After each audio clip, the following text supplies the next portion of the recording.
What's up, bookworms? Mike back with another collaboration, if you will. You guys really doesn't need any introduction. Introduction. It's called an introduction. But guys, if you've watched my channel, you've heard me mention Moid several times from Media Death Cult. I'm going to kind of let him kind of take over and introduce himself. Now, he is here in his best Magnum PI shirt that I've ever seen. Moid, what's going on, my friend? Is that the intro? Was that it? Sure. Well, in rehearsal, didn't we like take our tops off and sing the national anthems and stuff like that? I don't think I was that drunk last night. No, sir, I do not think so. But what time is it over there in the place that we've declared our independence from on this date in history?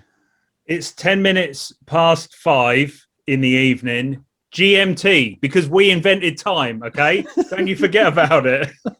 Or something like that. This is something we've talked about. That's a good point, right? It's 245 years ago to this very day, your country emerged from something that I don't know much about and turned their back on the British monarchy. And to commemorate that day, you have invited an Englishman onto. Is this going to get political? Because no, I am all about. I'm not up for that. Building bridges, my friend. I am. All right. I'm about bridging that divide. But this is something we've talked about doing for a while now, and we started thinking about, well, what are we going to talk about? Like first, we're like, hey, let's talk about. You come on my channel, you talk about like a fantasy thing, and I come on your channel, talk about a sci-fi thing, and then we just said, you know what? We both have podcasting backgrounds. Let's just get on here and see what happens. Yeah. See? Yeah. I've done that on purpose. I've done that on purpose because that's going to be the last blank space, the last dead air that we're going to get. I'm quite used to sort of running the show. My podcasts was, I fronted it. I done all the writing and all the basically, and friends turned up. Not that they weren't part of it, they were, but I'm quite used to being in control, and that's probably why I moved over to YouTube, because it's I don't know, you can do it with a little bit more flourish, can't you? You done the same? I had a similar story. I was running a podcast for like 3 years. I mean, I did sports podcasting stuff. That was all solo. I don't like to talk about that anymore. But when I was doing a Geek Media Core, we just talked about, everything that was popular in media culture at the time. And I would write all the show points, everything we were going to talk about, and the friend just showed up, just because I wanted someone else to talk to. And then he was having a baby and stuff, and I started doing a couple shows solo, and I was like, hey, you know what? I could do this on my own. But I really did the book thing just as like a side gig, because he didn't really read the same kind of stuff I did. And all of a sudden, wow, I was like, wow, it's really neat to do this when people actually like watch it and listen to it, and that's how it blew up from there. So yeah, podcasting is great because it's fun to have someone else to talk to occasionally. But I do like being fully in control. All creative decisions are mine, and no one's ever like, oh, I can't believe such and such said that. I have to worry about the things that I say, which usually piss people off anyway. But you're a creator, these things. I do miss it. I'm going back and listening to some of, because we've done over 100 podcasts, and for some reason, while I'm gardening and I can't find a new podcast to listen to, I listen to one of our old ones. And I do miss the camaraderie, the feeling that you can't really get just being a YouTuber on your own. I've done a few videos with other people, but yeah, different thing entirely. But I am glad I switched over, because YouTube has got more of a community feeling to it, hasn't it? No matter how big you are, I guess if I'd have started a Discord while I was doing the podcast, you could have pulled people in, but it's not. For some reason, people tend to listen to the podcast. There's nowhere to comment immediately, and off you go on to the next one. Whereas YouTube sucks people in a little bit more, I guess. No, I'm really enjoying that at the moment. Because I think when we have a podcast, is like we would look at it and we'd be like, okay, we're getting like 1,000, 2,000 downloads per episode, but like no one ever says anything, So we had no idea any feedback, anything. Like occasionally you see someone drop on Twitter or something like that and say something. Hey, I really liked when you said this part or whatever. But yeah, but you didn't have a Discord, right? What's that?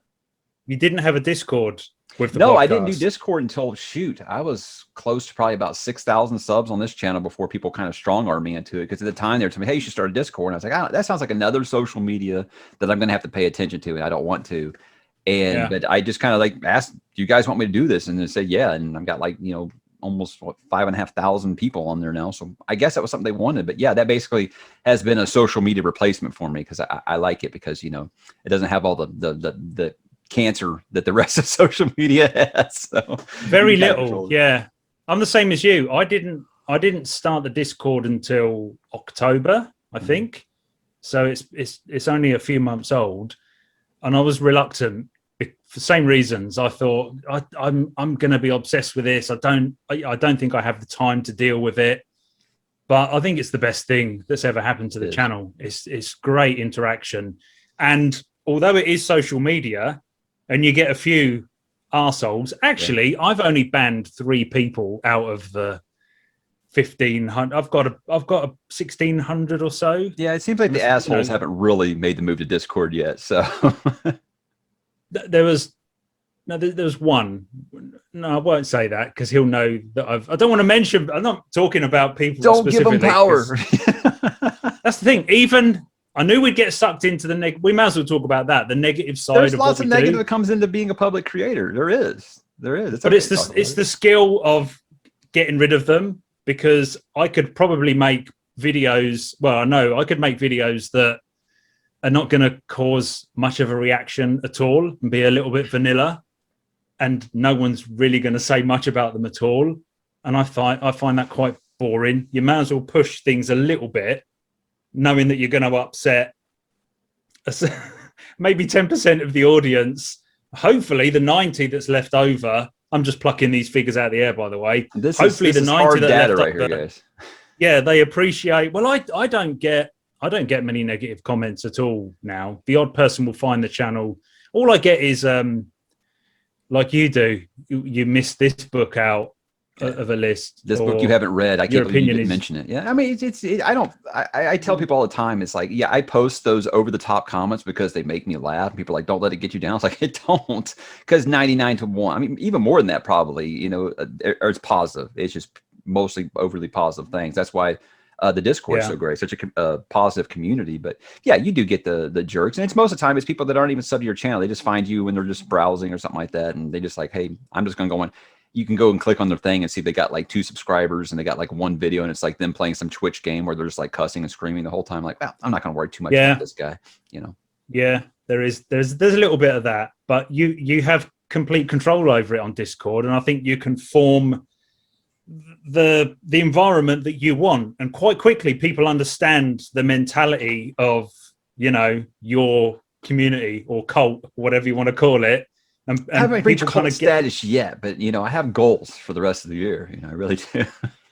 Yeah, but when I come over to your server, people have a similar attitude to what they're talking about, and then I'll go and have a look on some other. I have a little look around Discord and find it quite odd. It's like, oh, this is still about books in general, but people have got a different way of talking to each other here, and I think that's from like you're the spearhead of your community, just like I guess I am, without being big-headed, and people follow that vibe, don't they? Or they would piss off and not bother talking. I think so. I don't know. I think for a while here now, I've seen, because you can have people can create an invite to Discord to like their friend, to be like, hey, this is really cool. And like, I wouldn't be shocked if a third of the people on the Discord have never even watched one of my videos, just because it's such a cool book community. And that's fine. I like to provide that positive community for people. So I live with it. Yeah. That's the way the numbers go. What are you, nearly at 50,000? I hit 48, so yeah, I'm hoping for 50 here by summer. That'd be a lot of fun, just to hit that number. Like I try to tell people, it's like sub count don't matter, guys. Views and engagement is really what YouTube cares about.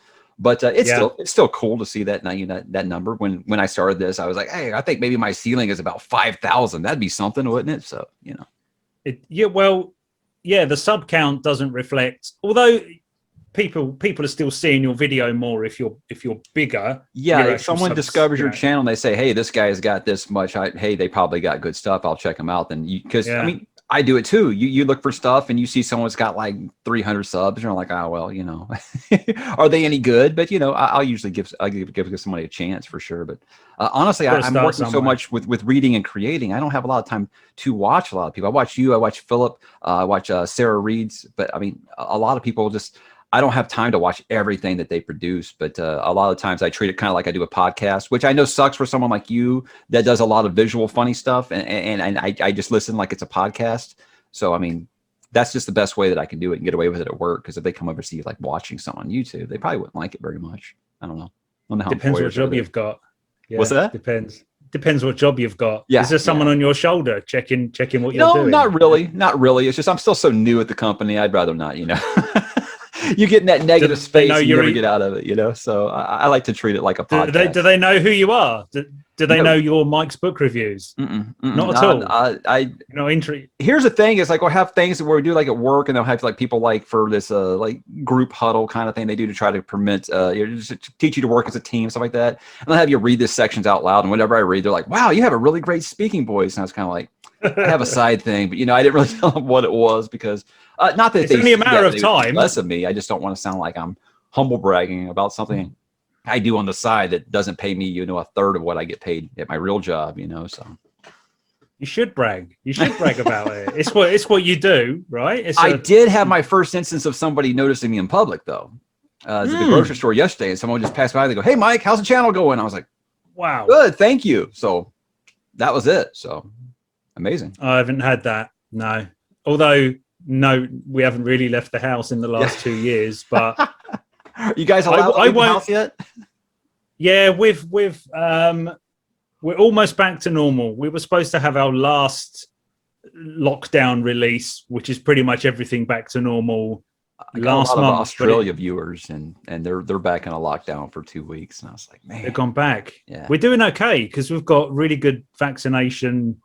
Do you want to talk about COVID? Nah, not really. We've got really good vaccination. I think you're actually allowed to say it now, though, without getting bumped up. So let me get this from you here. When you started your BookTube channel, let's get into like some of the stuff that people will actually be interested in here. When you started it, did you know I want to focus on science fiction books? Did you know that's what you wanted to do, or were you kind of, because I know you used to do like top 10 movies and things like that. Did you know you wanted to mostly focus on science fiction books? No, not at all. It was.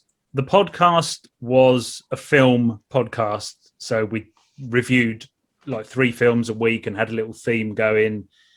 And that was originally called the Snakeskin Movie Lounge, which was it's supposed to sound like a biker bar or something. I don't know why, but I wanted it to feel like a clubhouse somewhere that you went to. Okay, and then as I decided to switch over to YouTube, we just recorded the podcast. So the first few episodes are us doing exactly the same thing. And the original plan was to continue with that. Science fiction literature was always my background, so I always had that in the pocket. And then I just started branching out with videos, and I made a top 10 science fiction books video, which took off and has now done 130,000 or something. But when it took off, I had 60 subs. Really? And wow. Yeah, that was about 18 months ago. So I had like 60 something subs, and I got really excited if a video got to 1,000 views. You remember the days, right? That was dude, I remember when 500 was like, whoa. Yeah. I remember updating my wife and just saying it's done over 500. It's done. I think this one could go to 1,000, and it was a Chernobyl review or something, and it went over 1,000, and then this top 10 video took off, and it was doing thousands every day, and the subs were coming in, and the channel just built from there. And I done more and more science fiction, and then I realized, hang on a minute, not exploiting the numbers, but it was like there's something here that I know more about than film. Can I make a channel out of it? And the mantra now is 90% science fiction, 10% something else. So I still do a bit of David Lynch. I still do a little bit of horror, but not much. To be honest, it's probably 99% science fiction literature, to be honest. That's the main focus. So it kind of happened, but I'm not blagging it. I do have the background. I have put the years in, you know what I mean? It's but you were always focused on what you were doing, right? You were just going to be fantasy. This was just supposed to be like a side thing, really. I was going to keep doing the podcast because I was having fun doing it, but like I said, I didn't feel like I was having quite the audience. And my partner was about 10 years younger than me. He was going through those life changes. He got married. He just had a baby and stuff like that. So it was time kind of we were going to really take a step back for that. So I was like, okay, well, I'm just going to kind of up all my book stuff. See, then that's when I started reading Wheel of Time, and apparently Wheel of Time on BookTube is huge. But I didn't want to become known as the Wheel of Time guy, because there's enough of those on YouTube that do just Wheel of Time.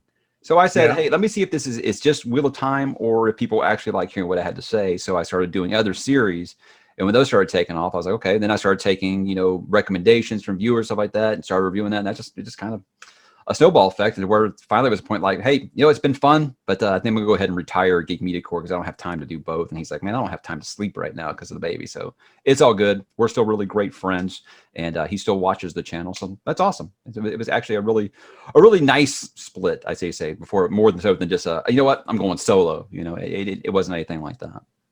All right, so the two of you were this.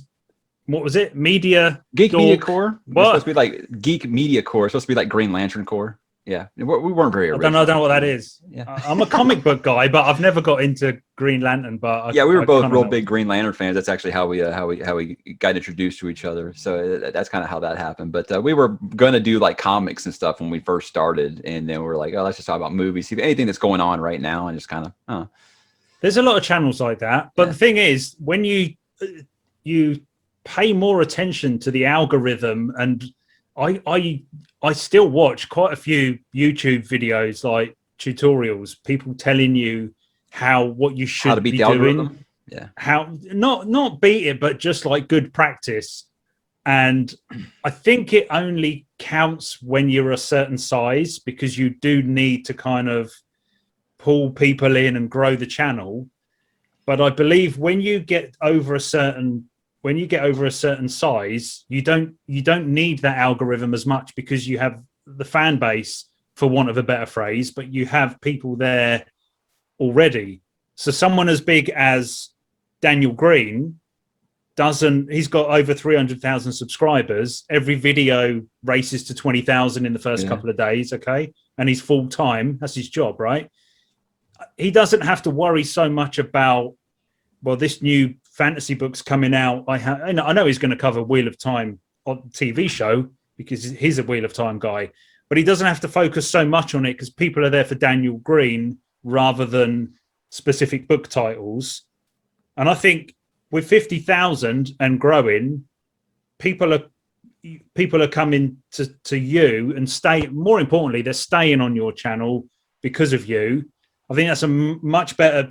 So the algorithm is not as specific for you when you get a bit bigger. That's what I'm learning anyway. So now I'm figuring out what videos to do and how to change the channel. It's nearly pulled all the plugs out.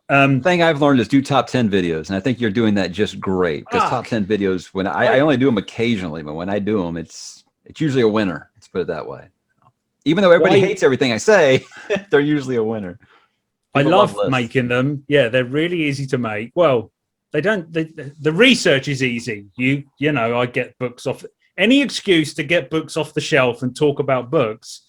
People, and so I'm drilling down more and more into this subgenre, and it seems to be people like physically collecting books and being extra geeky about this stuff and really getting in there.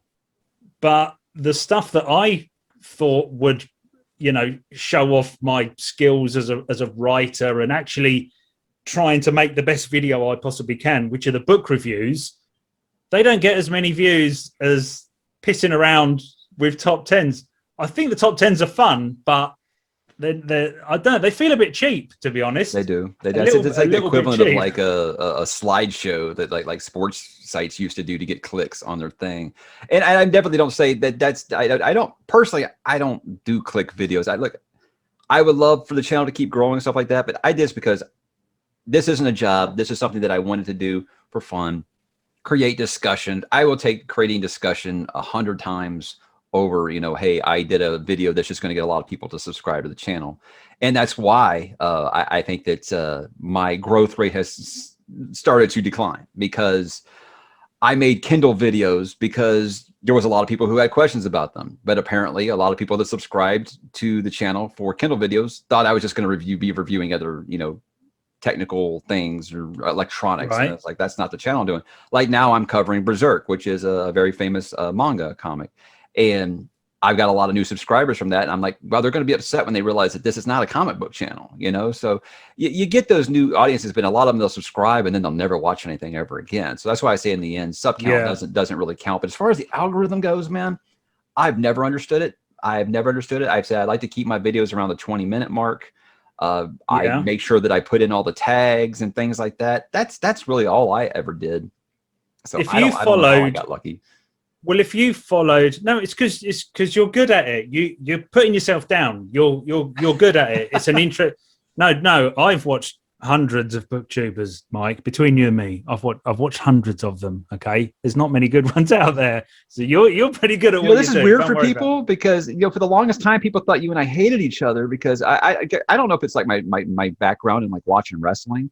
But it was like when you first started commenting on the channel, you say stuff like, hey, this is pretty good. You're now like my 9th favorite booktuber and stuff. So I thought, okay, great. We can just kind of banter back and forth. And we started taking it so far that some people thought we were actually like mad at each other. Oh. I was like, I don't think we'd be watching and commenting on each other's videos if we didn't like each other, guys. So I had to actually make a statement. I remember on my updates about it.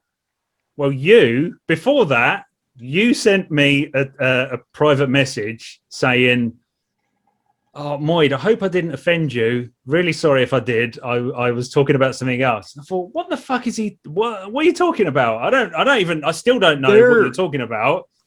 And then I know I've definitely accidentally, I've had to send you a message saying I was only kidding, and we haven't been sure. And then people watching it going on have been like, yeah, when people started saying like, oh, fuck him, I'm unsubscribing. I was like, dude, calm down. It was like wrestling. We're just having a good time here. Yeah, but people don't know. I think the reason that I messaged you that time was because I'm not sure about your age, and you don't have to disclose this, but a lot of booktubes about 10 years younger than me. And let's just say, they're still at that phase of life where they take everything super serious. The internet is super serious business. And it was at the time when I had upset a lot of people for making jokes. And, apparently it was something that you weren't allowed to joke about. So I was like, God, did I piss off Moid too? I was like, I didn't think he cared about this shit. So, so something else happened on the side and you thought I got whipped up with it. There were so many people that were like ride or die with me but that just completely like bailed. So I was just like, shit, who else did I piss off? So that's more what that was. You got to be. I like pushing the humor and the taste quite far as I possibly can, and then just go a little bit beyond that line.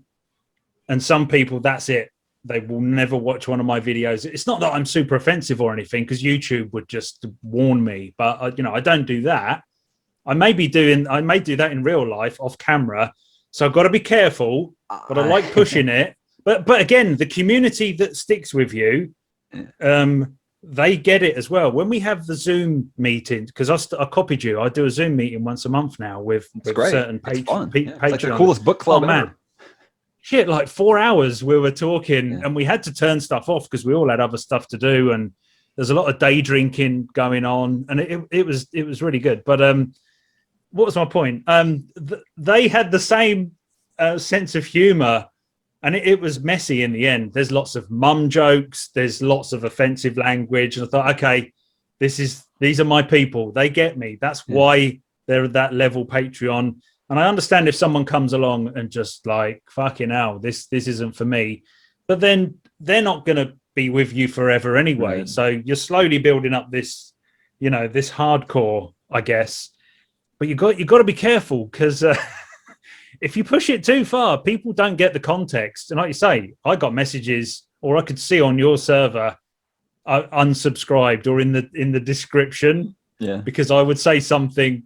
I think you promoted me on one of your videos, and I kind of pushed it back on the comment in the comments, and people were like, "That's just fucking rude. He's only trying to help you." I'm unsubscribing from your channel. Yeah.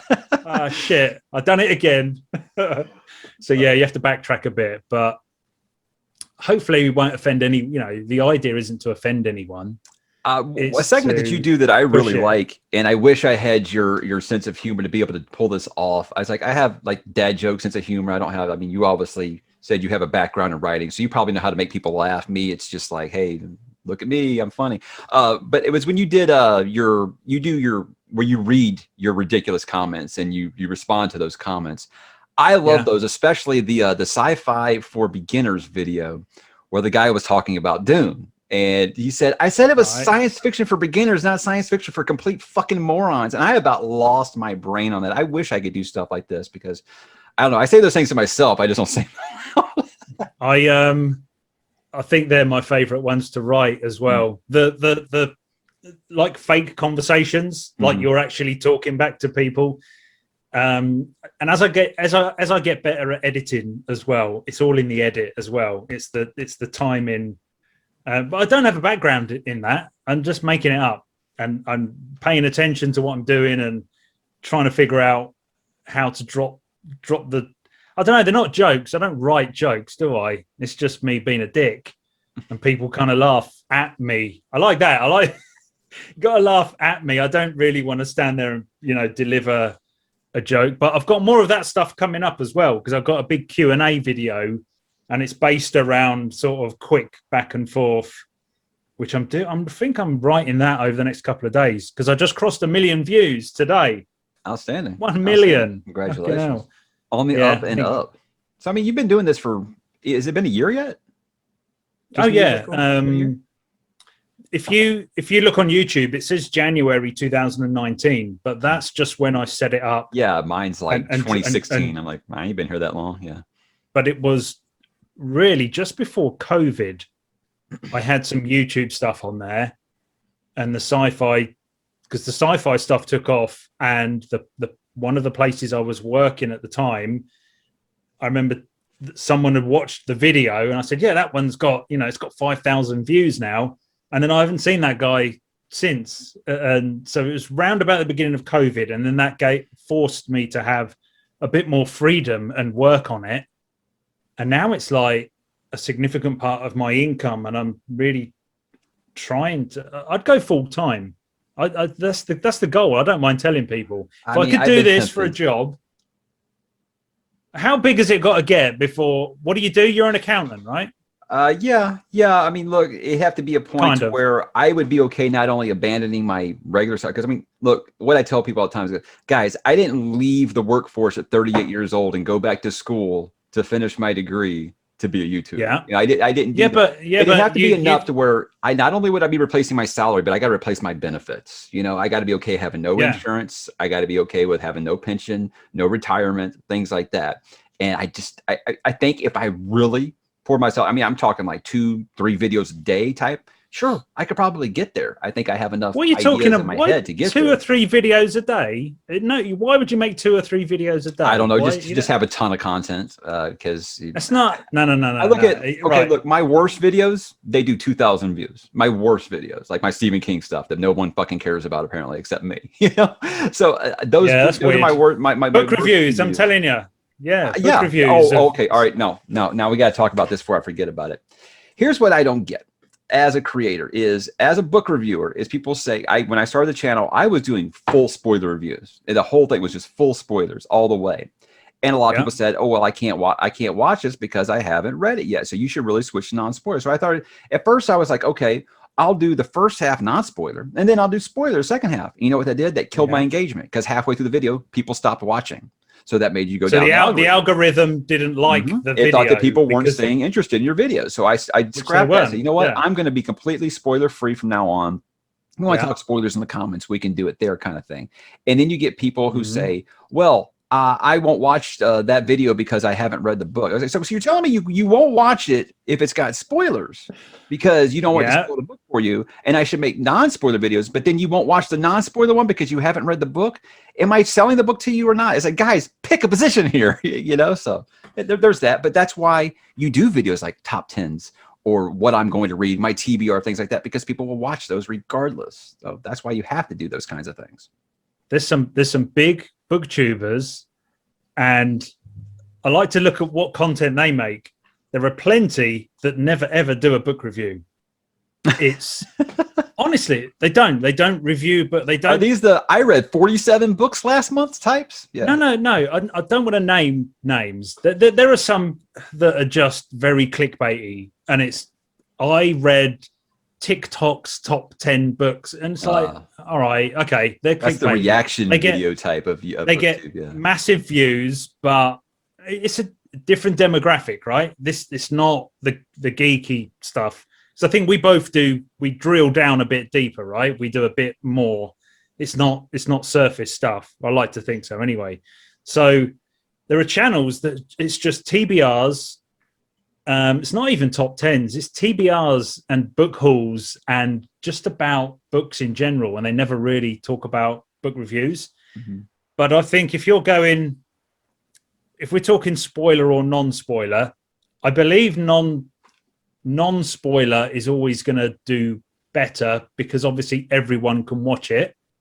However, I made a decision, fuck that, because I've got nothing to talk about. I've tried both, and I thought I decided to go non-spoiler to help the channel, and I thought I'm not talking about anything. So I do, at the beginning of all my book reviews now, I give a little warning, and it quite simply, some of the stuff I'm reading, like Philip K. Dick, I'm doing a lot of Philip K. Dick at the moment. I appreciate all the Dick jokes, by the way. It's perfect. Exactly. That's not why I done it. That's but you got to do it. When I've finished all of his books, I'm going to be going on to Michael Moorcock because there's more jokes. There's more jokes there. Yeah, but when I do a Philip K. Dick book review, I can tell you everything about the book, absolutely everything, and the whole plot and everything that happens, and that still won't ruin the reading experience. So I try and get that point across very quickly because it's nothing to do with plot. Okay, but some books. Ender's Game, okay, there's a big old twist. There's a few other, there are books with twists. Things happen, people die, and I really want to talk about them because that's what the book is about, and it affects the rest of the book and the reading experience. But I have to warn you about that. So some are, if you haven't read the book, you got to go and read the book and come back later. I'm sorry, because I can't not talk about this. That's me with Project Hail Mary right now. I have no idea how to talk about that without spoiling it for you. I mean, if I talk about more than is on the back of the dust jacket, I'm going to spoil that book for you, because about 100 pages in, it takes a big left turn that I wasn't expecting. Well, I made an exception with that because I didn't see much point in doing my normal style with a book that had been out for 5 days. Yeah. I'd read it straight away. And I can't talk about what you're not talking about. How far are you? You've finished it? I finished Project Hail Mary. I'm saying I've been putting off that review for like 3 weeks because I have no idea how to do it. So my review is up to, I talked about the first act and then I had to avoid everything. So I just talked, I done a what you would consider a normal Booktube review, no spoilers, but that kind of proved my point. We can't talk about those things. So I made another video a couple of weeks later with spoilers, which was my normal stuff. So I'll make an exception, but I don't know, book reviews in general, they're not as clicky, but you've got to do them because that's what we're doing, right? We're talking about the content. So if you were just following the algorithm, how can you get more clicks and how can you grow your channel as big as possible? I think you have to do, tier lists were really big there for a minute, but I think that calmed down finally. And here's my thing is I always say, I'm not doing these things, but if the people really, really want me to do that, sure, I'll do it. Like I didn't do reaction videos, but people know what a sucker I am for Dune. So they wanted me to do a reaction for the trailer for Dune. And the only one you've done. And I did that in The Mandalorian just because it was with my kid. And I thought that would be fun to have him on because my kid, believe it or not, he wants to be a YouTuber. He watches all the Twitch gamers and stuff like that. So yeah, sure, he wants to do that. He sees me doing this. Of course, he wants to.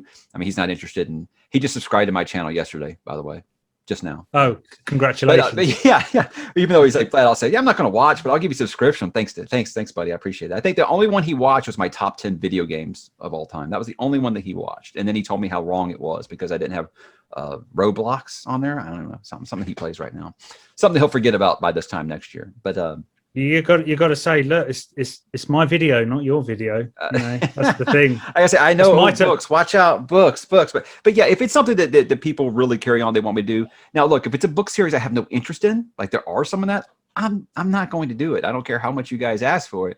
But if you guys want me to make a particular style of video, like a tier list, like a top 10, like anything like that, sure, I'll do it. I like to listen to what the audience wants. I mean, I think that's something that creators have kind of lost sight of in the last decade is they found like bowing to nerd culture or something, I think they call it, is like a bad thing now. And I'm like, nah, I think giving people what they want is consumerism 101. I mean, this is how this works. That's content. That's the actual, you're talking about the actual subjects, which specific books and style. Well, I mean, also if they want me to do a reaction video, something that I would have never done before, sure, I'll go ahead. No, I'm on about to please the algorithm. If you watch all these videos about how to construct a video, all your videos would be a certain length. Okay. Yeah, they want to be like 7.5 minutes, and I can talk about this coffee cup for longer than 7.5 minutes. So you've got to drop your hey, subscribe and press the bell. You got to do that at a very specific time.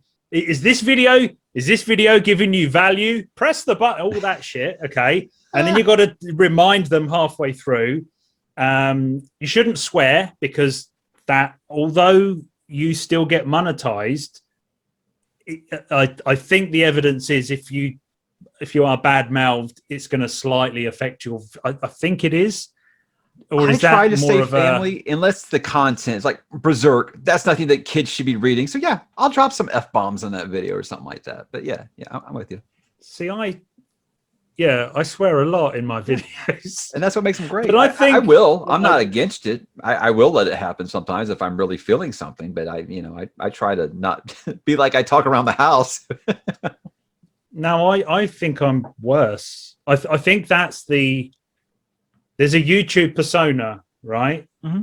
Oh, that's interesting. It's that advice to other YouTubers, people just starting out. Okay, what do you do? I tell people, be yourself, man. Just be yourself. Don't try to copy any other creator out there. Don't try to copy their attitude or something like that, because people can see it a mile away. Your viewers are much smarter. Be yourself, right? Be yourself can mean so much, because I say that's the last thing you should do, is be yourself, because the vast majority of these other, and I'm not picking on anyone. If this is a hobby and you just want to look at the camera and record like a diary, you're just vlogging and you put it on YouTube. It's a great platform. Awesome. Okay. Doesn't matter. But then if you're complaining that you haven't got enough views or you want a bigger community, being yourself is probably the worst thing you could do, because the vast majority of people are fucking boring and they can't. I guess what I mean by be yourself is create your own identity. Don't try to copy another. Like a lot of people start and you could tell they're trying to be Daniel Green. They're trying to be Murphy Napier. They're trying to be these same exact personalities that are already out there, and people can see that a mile away. Now, if you are like, look at James Rolfe. He's the guy that does the angry video game. Everybody watches that here. But he does like his regular videos, and then he does the ones in character as the angry video game nerd. So it's like, if you create a character, obviously be that character. That's different. For me, I was like, I'm not an actor, I'm not a writer. That's why I'm talking about books, because I like to read them. But you're still twisting your reality slightly, aren't you? You're still doing something to the camera, right?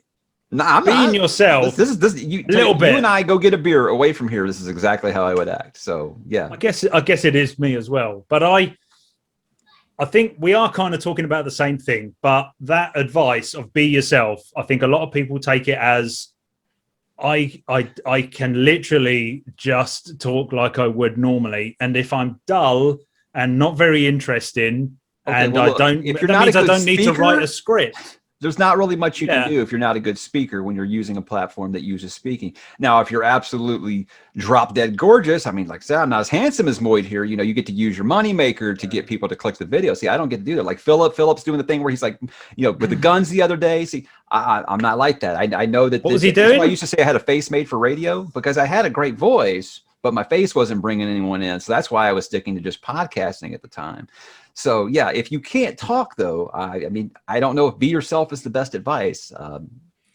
I just think there's an opportunity. This is people's chance to be on TV, right? Mm-hmm. They're never going to be able to. I mean, it's evolving all the time, but this is an amazing opportunity, and it's a great platform, and you can do something. And I just want to see more people do something with it, because there are no rules. That you don't know what the algorithm is. Excuse me, you don't know what you're doing. Even if you have a certain mindset when you start out, your videos a year after then are not going to be the same as when you start. You look back at your first few and you're like, Jesus, what was wrong with me? So I guess I'm saying, don't be yourself. This is the chance to be someone else and be something bigger and better, more exciting. And you can do something. And from that creativity will come. And this is just the start of YouTube. It's not like, oh, we're 10 years into it now and it's all, people know the tricks. People turn up and do stuff. Even the big YouTubers I don't think there are many that just turn the camera on and they are themselves. Daniel, talk about Daniel Green. He's the biggest guy in this sphere, right? He's changed his style over the last 3 years. If you go back, he was a guy just looking into the camera, talking a little bit about the Wheel of Time, turn the camera off. There wasn't much else around it. But once he got bigger and now unrecognizable, he's not been himself. And I salute him for that. He's very good at what he does. It's not my cup of tea. I don't, digging a hole here. He's an entertainer and he embraced that. And it's obviously working for him, So, I mean, he got to publish a book and stuff out of this. So, hey, awesome. Good for him. You get to do this as your job. That's awesome. Working for yourself. I think that's probably the coolest thing you can probably do in life is working for yourself. That's awesome. Me, I'm not the over the top entertainer. I just said, I'm going to the goal of, hey, you and I are getting a cup of coffee, grabbing a beer or something like that. And we're just talking about what we're reading. That was always what I just kind of wanted to do. Just wanted to talk to people, not at people kind of thing. Just kind of what I would. That's a vibe as well though, right? It's like I think you may have done it without realizing it's a hangout with Mike conversation. It's not quite, you're not quite, you're sitting back in a chair and hi, come in, sit down. You're not quite playing it like that, but almost. You very little cuts in your videos, and it's very much. I don't know if you have bullet points. That comes from podcasting. I don't have a problem filling up space. I'm sure because the last thing what kills a podcast is like 4 seconds of dead silence where people don't know what they're saying or saying a lot. So podcasting for 10 years before that helped me a lot. Yeah, with no edits. All the stuff we done like an hour and a half, 2 hour shows once a week. And they sound like a radio show. They sound pretty slick. And there's only bullet notes, bits of paper, and trying to hold the whole thing together. So I guess now I'm in this environment where I script, because I script what I do, most of them anyway, the reviews, because otherwise I don't feel like I get across. I'd finish the video and go, bullet points just so I don't forget to bring something up. But other than that, like I said, completely different styles. It's amazing. I don't think. Okay. Hey, let's talk about some of those things real fast. You give me a crap a lot on the channel because I haven't read enough science fiction apparently. Because I branded the channel as sci-fi fantasy horror, and you're like, but, we should have it. You should have it fantasy horror sci-fi. Like, well, sci-fi fantasy horror just kind of just. No, I think I told you to take sci-fi off it completely about a year ago because. You do what you want. Sci-fi book right now. I'm reading a sci-fi book right now, and I read Project Hail Mary this month. You've made an effort. I'm not saying you should. I think you're drawn more to fantasy. You love fantasy and horror. I think you love that more than sci-fi because that's what's naturally come out on your channel. But a year ago, I think you just got kind of stuck in a good way. You had all these fantasy series. That was my problem with series. Yeah. The series were dragging me down. And then you've purposely tried to kind of dig a bit. What are you doing? A sci-fi month in September? Is that right? Well, that Malazan just kind of screwed everything because I was going to do 100% science fiction in September, and I'm still trying to. Because I'm going to join your Childhood's End read along. Which, by the way, I started doing a couple read alongs. Now he's got one every month, you guys. So he's got multiple ones per month. So two a month. You jump on those, but I feel like I joined your read along. For Sphere, and I just finished it in 2 days. So is that what we're supposed to do now? I have that thread just where people talk about it each month. Like I said, that isn't really like a full read along. I have the things where it's like, look, Malazan is the channel read along. If you want to join that, that's one thing. But the other ones is just like, hey, I'm going to be reading this month. If you want to talk about it, I see. Here's an outlet for you to talk about it. And of course, I'll do a review for it at the end. But it isn't like the Malazan where we have like broke down by chapters where you can talk about. That's what I do on mine. So it's in different sections. So I mean, Childhood's End. I figured that looks like a good one-day read. I don't know. I've never read Arthur C. Clarke, so I'm looking forward to seeing it. I don't know how dense his stuff is or anything like that, but I was surprised when it was a pretty thin book. It's a lot of those classic guys are quite easy to to read. They're not. I they're tried not very reading dense. Asimov, and I was like, whoa, okay. I'm not the biggest. I've read the whole Foundation series on my honeymoon. I read all 5 books back to back on my honeymoon. You know, nothing else to do, right? Right. So, but I haven't really gone back to him. And this is the thing, in the future of the channel is I feel like I need to cover all of these people. There's not enough time, is there? But think of it long term, you know, well, I think we're going to talk about everyone eventually. It's just I get putting that a them lot. in. When are you going to read this? Order, this? Like, look, guys, I'm only one person. You know, I do have kids and a job and stuff. I'm reading as much as I can. I can't read all this awesome stuff at once. But you know what? I don't plan to stop reading anytime soon. So I imagine as long as you guys keep watching, I'll keep making the videos. So I'll get to it eventually, you know.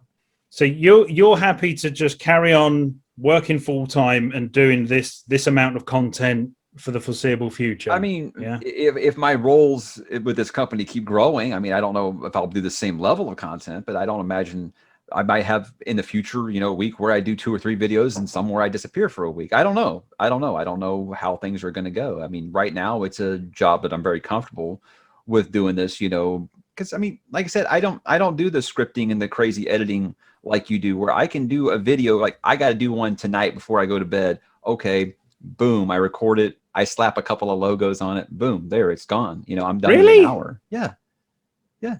The fuck? But I don't do any planning. Like I said, I make bullet notes so I remember what to talk about, and that's it. Bullet points. Well, maybe I'm doing it wrong then, because if I say, right, on Tuesday I'm making a video and I've got nothing prepared, all I've done is read the book, right? Say a book review.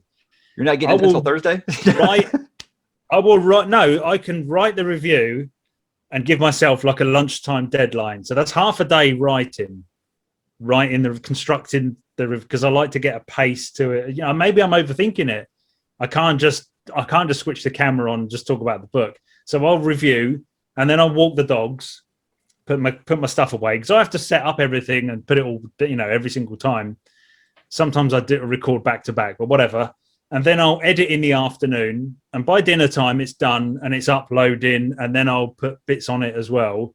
But that's a day. A video is a day for me, and sometimes I ain't getting it done because if I'm not happy with it, it doesn't go out. So see, with this format, because I know that I'll probably be exhausted during the work week, because a lot of times I'll just record them all on Saturday and just spread them out during the week. But yeah, if my voice holds up. You know, a lot of times my voice won't hold up. You talk for, you know, an hour and a half nonstop, eventually your voice will start to go out. But at least mine will. No scripts, very little editing. And I use note, like when I do like my spoiler talk stuff, what I do is when I know I'm going to do a spoiler talk for a video, is while I'm reading the book, I will actually make notes on my notepad on my phone about make sure you remember to talk about this. And so like Malazan, when I do my spoiler talks, I just go down those notes and just talk about each thing. But yeah, I mean, I don't know. I thought that it was something that people would hate, honestly, when I first started. Like, wow, this guy just rambles. And you get the new person here. It's like, wow, you just talked for 20 minutes. You talked about absolutely nothing. And I'm like, well, yeah. Thanks for watching. Yeah, you know, I don't really know what to say to that, but that's you can't please everyone. Some people try to please everyone. That's why I made that responding to criticism video. Was just like, yeah, guys, look, I get those over the top comments, and I think they're hilarious because it's the internet. When I first started this channel, I told my wife, I was like, I'm stunned that 99% of the comments I got are super positive, and she goes, well, that's because stupid people don't read. That's why I was like, hey, she had me onto something there. So you know, I talked about like Marvel and DC movies, and all it was just diarrhea of the mouth in the comments section, you know. So that's just how internet culture is now. So when I started this, it was weird because it was like, wow, it's just so positive. So I guess so, because fantasy is bigger than science fiction. But I agree, I'm finding the people that are watching these videos, they're kind of the same as you, because you are working in a smaller niche, aren't you? I wouldn't go anywhere near. I haven't done any MCU or Star Wars stuff. I don't think. I've got those channels on the Discord, and I just stay out of them because it's just people arguing what's best, Star Wars or Star Trek. Yeah. I mean, we all know the answer to that, don't we? We know it's Star Wars, right? Yeah.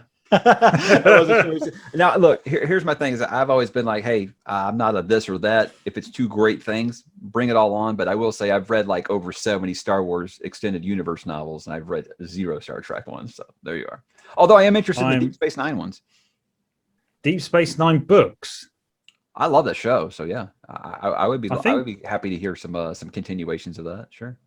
I think if we're getting into it, if I'm picking one, I'm picking Star Wars because it's Star Wars. It's it's more fun. There's no universe in my life outside of reality that I've spent more time in than Star Wars. So if you count those books, I'm into the films. I love The Mandalorian.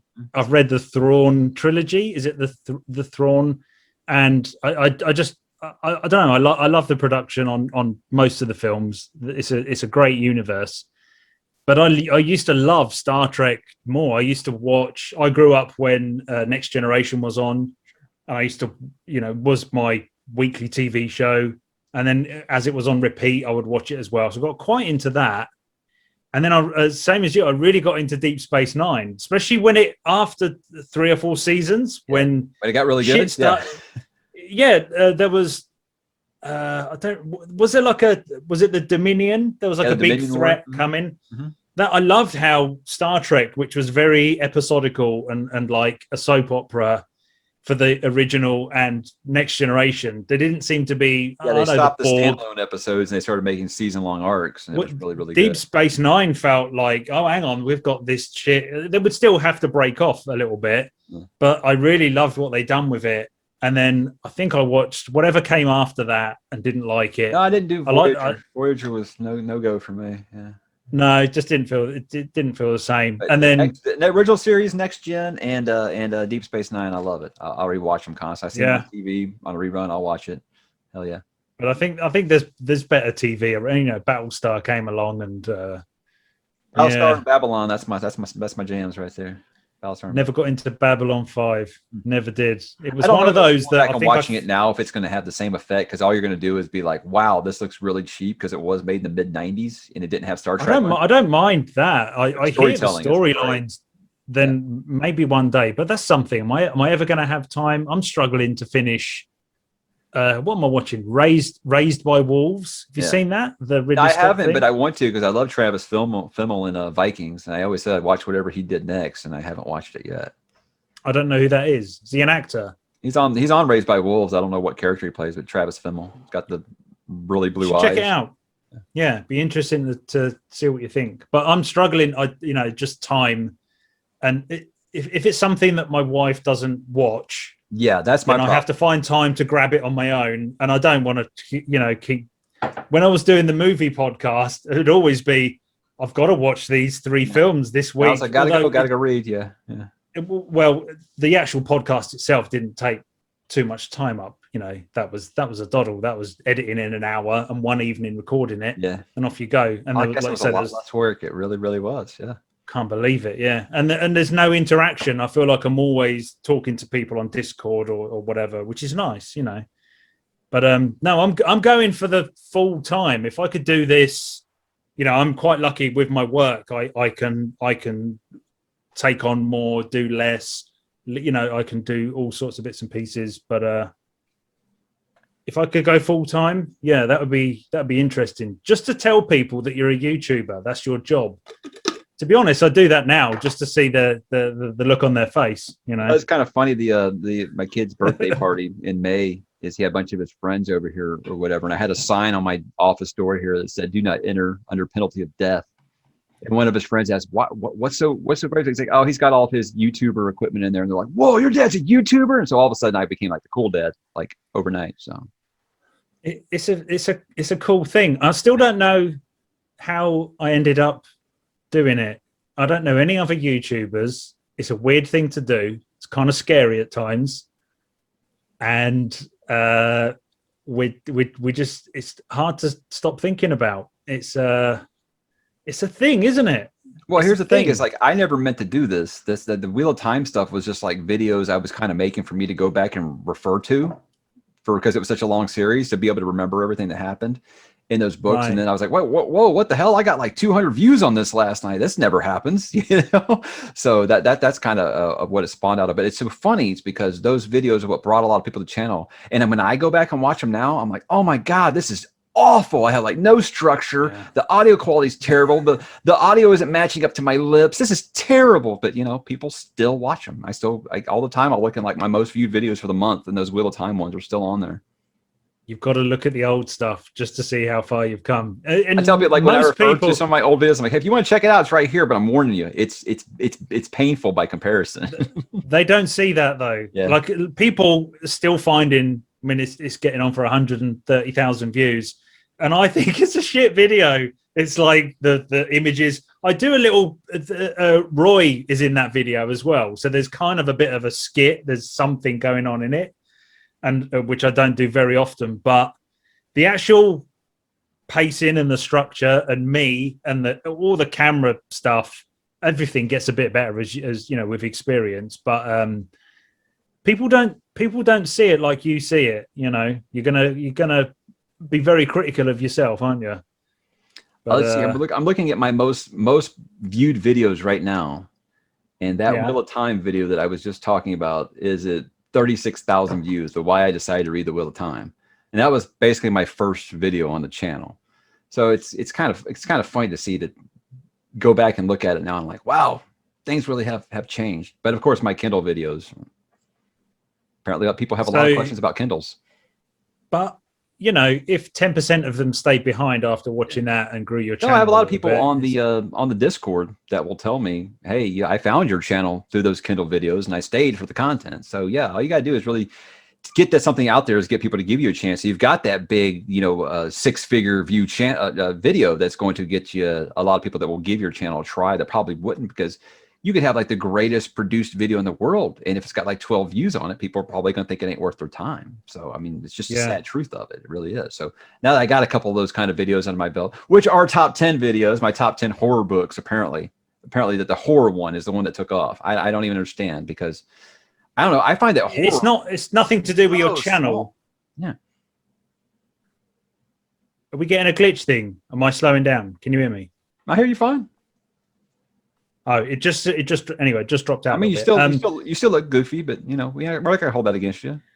I'm really shiny for some. It's because I got like an extra light on my face. It's okay. It's Zoom. Chances are the quality is not that great anyway. So I've gone for the full mic setup though, not mic as in you, but gotcha. I've got the full rig.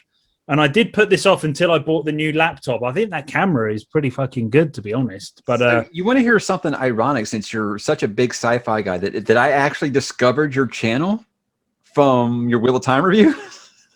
Fuck, Wheel of Time. What were you doing? There was just a section of time where I was very frustrated with it. I mean, I'm sure you understand, and you get the Wheel of Time, or the wheelies as I call them, that basically are like, this is the most perfect story ever told. There's nothing wrong with it. And you'll go and you'll be like, is there anybody else that's frustrated with this part that I am? And so I found your video. It's like, finally, someone who understands the pain that I'm going through.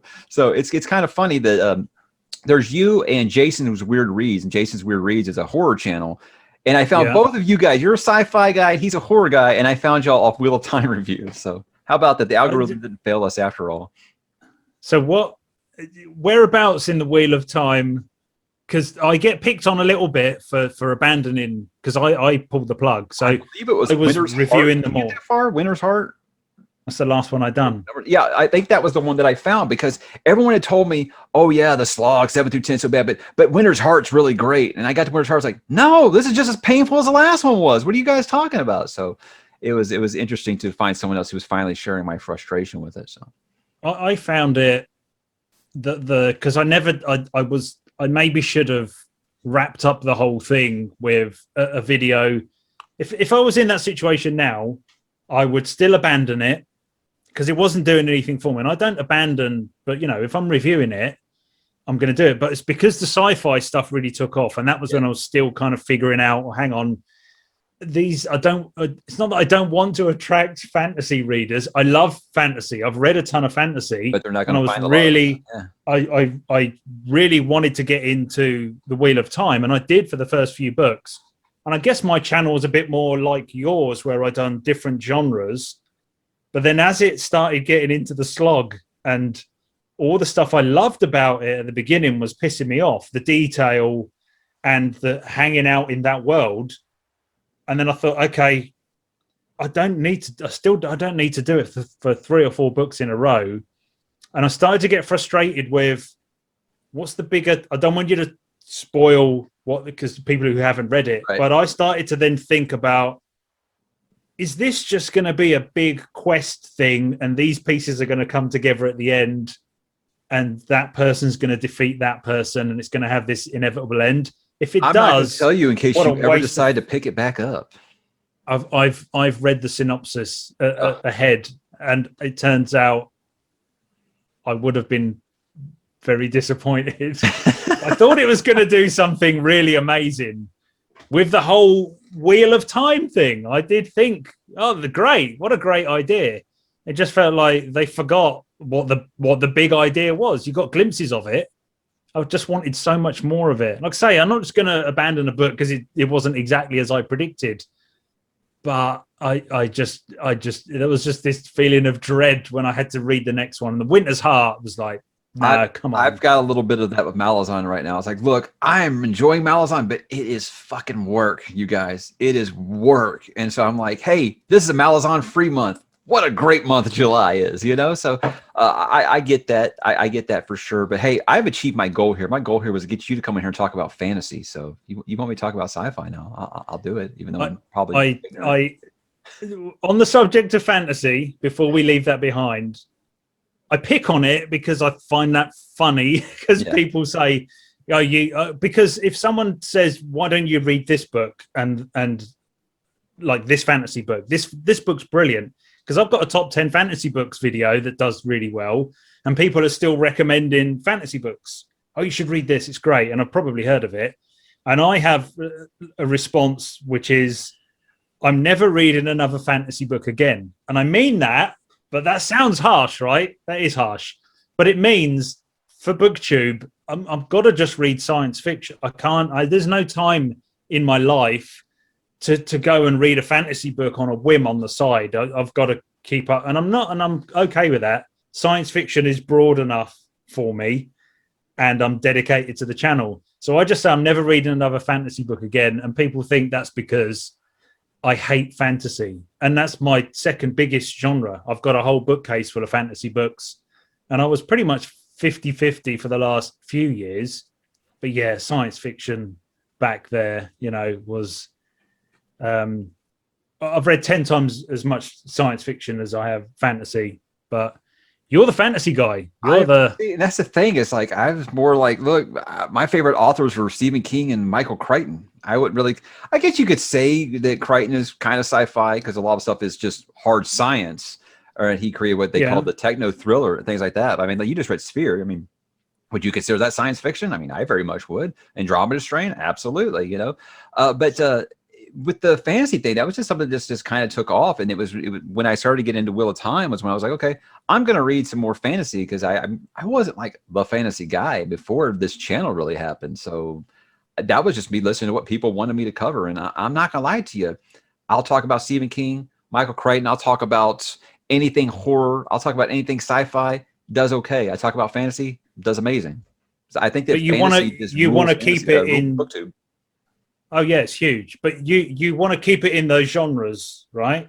Just those three. I mean, I'll occasionally branch out. Like I talked about what, like the girl with the dragon tattoos. I would consider that like a crime novel, things like that. But yeah, other than that, yeah, I try to stick to those three. Mm-hmm.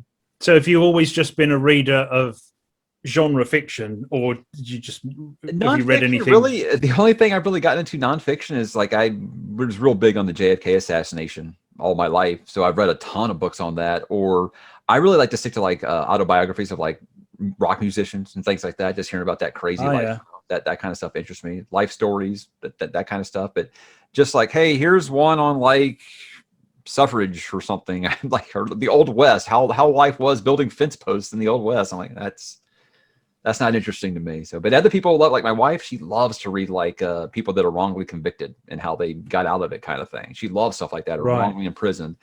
to me, I'm like, that sounds like watching grass grow. I have no interest in that. So yeah, no, when it comes to nonfiction, I'm usually pretty much out. I'm into that kind of thing with film, with documentaries. No, same. Same. And I love Western, shows. I love Western movies, but I can't read Western books. It's weird. But what about like classics? Are you well read before you really got into specific authors? I think so. I did a video on the channel of like classic books that I loved, and it's got like 50,000 views or something. But yeah, a lot of them is a lot of people that I knew in high school. When you were forced to read some of these books for school, they hated them. I loved most of them, and I also did the unpopular opinion on the classics I didn't like, because Moby Dick is terrible and everybody knows it, right? So, but yeah, I love Moby Dick is in my top 10 books that I've read of all time. I think it's incredible. Of course. Well, hey, I think that's been my disdain of seafaring books my whole life. I've never liked seafaring books because I have PTSD of Moby Dick. So I like. You just like it because Dick's in the title. I don't know. I never thought of that. Pretty big dick as well. No, it's I do like high literature. There's quite a few books that I've read that I really do like the style over the story. Moby Dick's fantastic. What are you talking about? I get this from my wife. She can't stand Lord of the Flies, and I love it. And we argue about it still to this day. So I don't know. I think classics just hit everybody differently. I mean, like there's a lot of like Great Gatsby. I thought it was awful, and people love it. I am 50-50 on it. It's not getting in my top 10, but I am thinking of making a top 10 like nothing to do with science fiction, so or genre stuff. So I'm not sure what to call that. Just top 10 books that aren't SFF or something. Just to get that taste out. I always sort of doubt myself. Should I really make that video? But people will love it, and people are going to be very interested in it. So. I try to stick to about one a month, every 2 months of the top 10, because the thing is, like my channel, when I started, I said, I want to create conversation. And those videos are always going to create conversation because people are always either going to tell you why your list sucks or they're going to tell you their list. I always tell people I'd rather hear what you would say your top 10 are than why mine suck. But hey, this is the internet. These things are going to happen. So, but they do create conversation. People that do comment, I must say, the vast majority do give their opinion as well. So if I ask for top 10s, I ask for what you think. But I kind of set them up by saying, look, I don't know what I'm talking about. This is a top 10, but it's only mine. Yeah. I haven't read everything. That's why I changed my title to my top 10s instead of just top 10. Yeah. Yeah, well, I put a little disclaimer at the beginning saying the whole point of these is to discover more books. Yeah. And I guess you're in a way, you're kind of talking down to the audience a little bit. You're kind of saying, here's my top 10. This is just the start of what we're talking about. Okay. You're smarter than me. So why don't you tell us what would really should have been on that top 10? And that kind of gets around the trolling a little bit. Yeah, guys, and then he'll make a video responding to your comments and make you feel like a slap ass for saying those things. Man, I should do more of them. They are fun to make. They are fun to watch, yes. So if you say there is a fantasy series that you haven't read that you would be interested in reading, what would you say? I'm not holding you to this. I'm just saying if there is a fantasy series that people have told you, hey, I think you'd like this, that you're interested in trying, what do you think it would be? It was Malazan. That was the one that I was really... I literally flipped a coin. I do weird stuff like this. Like no one was watching. I got a coin. So I'm going to read a massive fantasy series for the channel. Heads, Wheel of Time. Tails, Malazan. Flipped it, Wheel of Time. And I started that. So if it would have come out the other way, I would have been, who knows? Maybe I would have loved it. It looks like my kind of thing. I think it looks Alistair Reynolds fan would love it because I've had that comparison a lot. There's a patron of mine named Jordan who basically described Alistair Reynolds' like writing style. I was like, wow, that sounds like Malazan, but with science in it. And so I think why? Because it's dense, or because it's super dense, and it's a way where you got to kind of just sometimes be like, I'm okay with not understanding what's going on right now. I'm just going to put my trust in the author that he's going to get me to a point where I'm going to understand what's going on. Kind of like I said with Michael Crichton, is how he always put the science in terms that you could understand, the regular person could understand. Whereas it sounds like someone like Alistair Reynolds, he doesn't care if you understand about the science. He's going to put it in there, and you're just going to have to roll with it. That's at least that's what I've been told. It's not hard to read. He basically, I think Alistair Reynolds is a frustrated neo-noir detective story writer. That's what he's writing. And then he brings in some Lovecraftian, a lot of Gothic stuff in his descriptions. And then this heavy science because of his job, you know, what he used to do. He's an astrophysicist. Yeah, he doesn't fuck around there. That's really heavy on the science, but it's not. You don't really lose it. I think the idea that I get with Malazan is the actual narration. You're not quite sure where you are in the way that someone's described it to me. It's almost like Gene Wolfe, where Stephen Erickson, right? Mm-hmm. Yeah, he's not that interested in making you understand everything that's going on. Mm-hmm. I'd be really interested to read. I guess I'd have to read Dead House Gates. Is that the first one? No, I couldn't just pick Dead House Gates. Guns of the Moon. Sorry, yeah, I've got it. I'm tempted to just read it to see, you know, a few chapters to feel the prose and how he does it. But is it just complicated language, or is it the actual plot as well? Do you not know what the hell's going on? Too many characters. Why are you characters struggling with it? There's sometimes where he just jumps around and like you don't know, is this a vision? Is this a dream? Is this actually happening? Is this a flashback? He doesn't hold your hand and tells you. So that frustrates a lot of people. And yeah, there are a ton of characters. And the way that he introduces characters, I actually have come around to thinking it's quite brilliant. Is the way that he introduces characters is he tells you jack shit about them. He doesn't tell you anything. He talks to you as a reader like, what are you worried about? You should know this person. You've known this person your whole life. And you're like, what? I don't know anything about this person. And he slowly lets you like discover these things on your own. And like I said, it's almost kind of like real life. And like when you meet someone for the first time, you're not immediately best friends. You don't know everything about it, but you've learned these things over time and you become close with that person. That's kind of the way that he writes characters. And it's just, as a fantasy reader, I'm used to that big info dump when you first meet someone who tells you, hey, yeah, he did this at the Battle of whatever and stuff like that. He doesn't tell you shit. And you just kind of learn it along the way. So it's tough for some people because there are so many, every book he introduces new characters like crazy. And sometimes the characters from the last book, not even in this book. So yeah. Wow. So the story continues. It's not just another chapter in the world. It is one big story. He's created such a large world with different continents. Instead of throwing you all this at once, like the first book is this one continent. The second book is a different continent. Then the third book, we go back to that first continent. Second book, we do a little bit of both. Fifth book, which I'm about to start, completely different continent. So that's the way he's building his world instead of throwing it all at you at once. But is there a big I've been told there is a big convergence eventually. Oh, you're not even sure what that is yet. No. I like that. I kind of like that. I don't mind. When I say it's work that I'm criticizing it. It's just like, it's just not anything. You have to make sure you're in the proper headspace.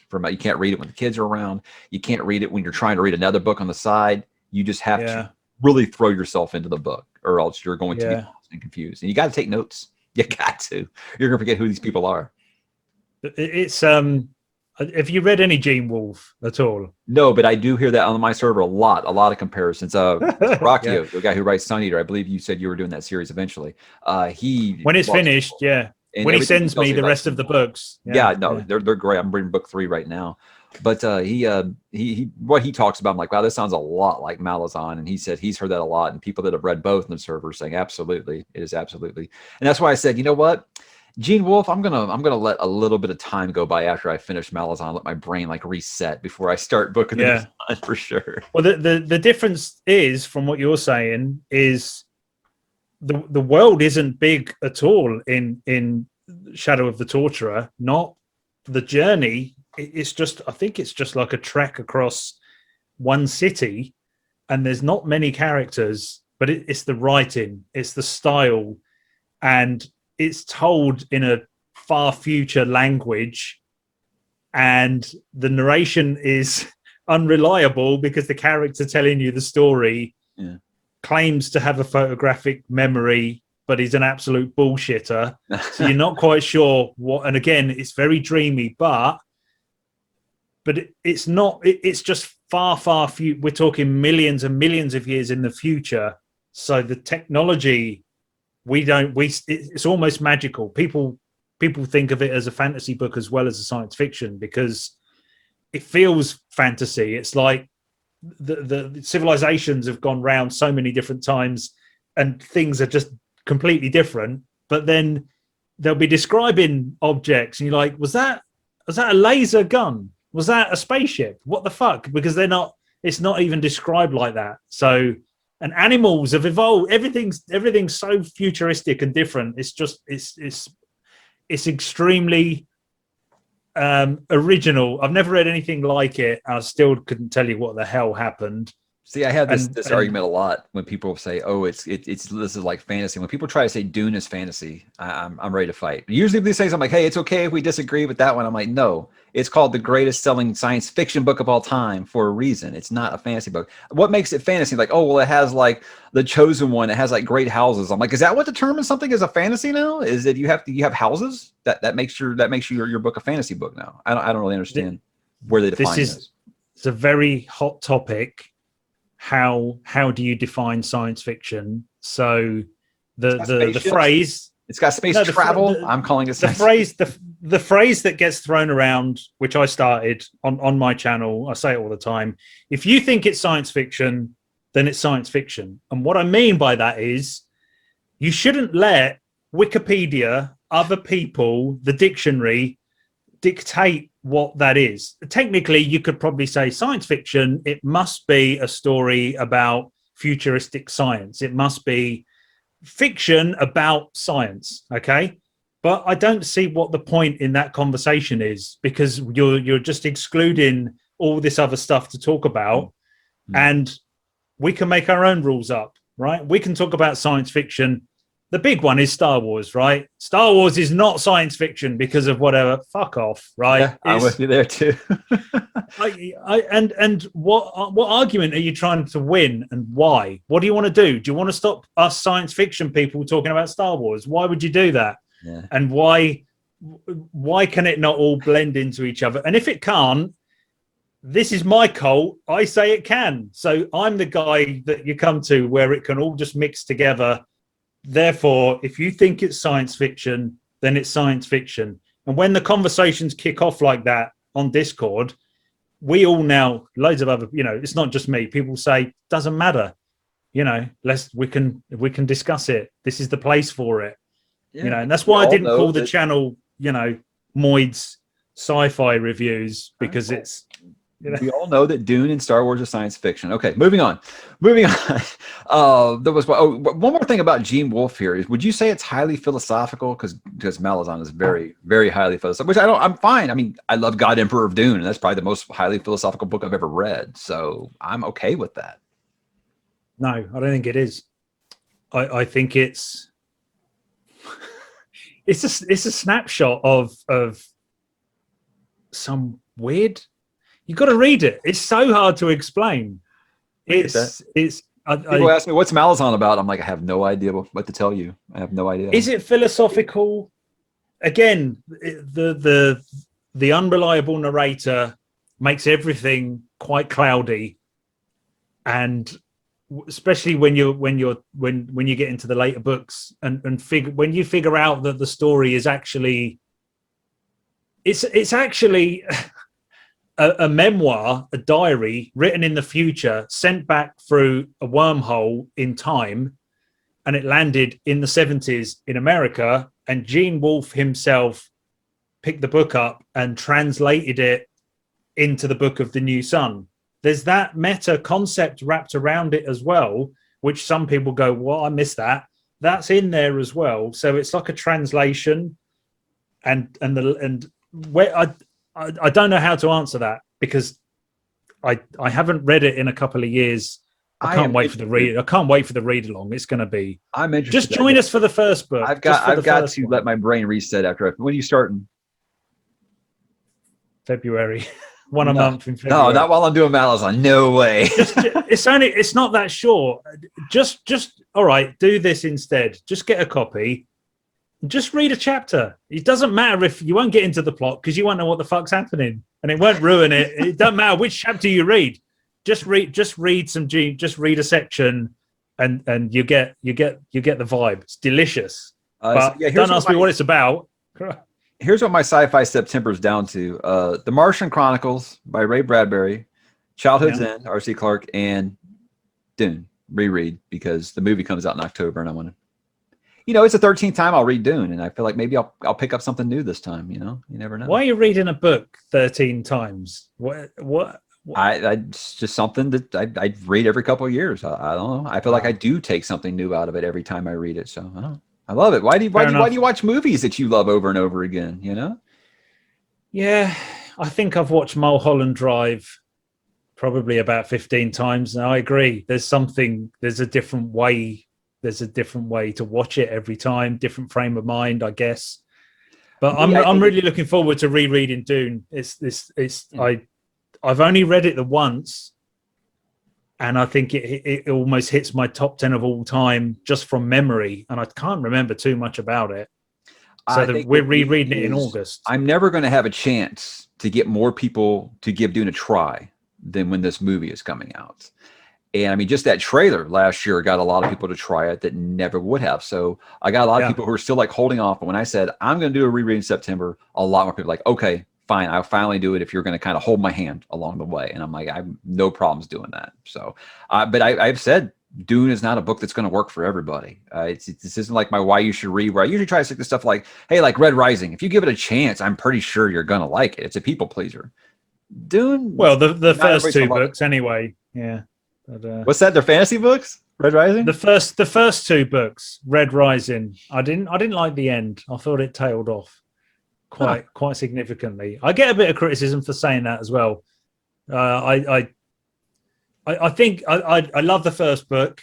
I really love the almost YA feel, the Hunger Games thing. I thought that was brilliantly done. I love the world building. And the second one, I thought I was going to predict everything that was going to happen. I thought, this guy is going to double cross this guy and this is going to happen. And it really surprised me. I thought Golden Sun, was it? Yeah, that was the better. So you say Morningstar you weren't nuts about? No. I found everyone conveniently done things and beat people and were in certain situations to serve the plot. And again, I don't mind that either. We read a lot. You still have to tell a story, but I had some issues with it. I still liked it, and it did finish off the trilogy, maybe a little bit too neatly. But I don't think I'm going to go any further with that. Really good recommendation if you're starting out with sci-fi, because it's not very sciencey. It's approachable. What is it? Yeah, definitely. Yeah, and you don't want to. Like I said in that top 10 beginners thing, you don't just want to give people if they're not read any sci-fi before. Same with fantasy. Don't just give them YA and really easy. People can read books. You don't have to build yourself up to these things, do you? Mm-hmm. You could. I guess if you don't like that genre, then maybe don't dive in and read Malazan or Gene Wolfe.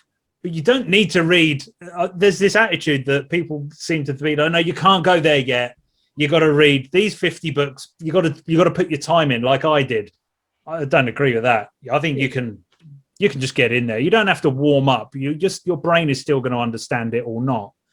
I don't criticism I can't stand is you didn't like it because it didn't go the way that you thought it would. And I'm like, look, I'm very much just tell me a story. I'm just along for the ride. I don't speculate. I just want to have a story told to me. But there is one case I could think of where that criticism is accurate, and that was Fall of Hyperion.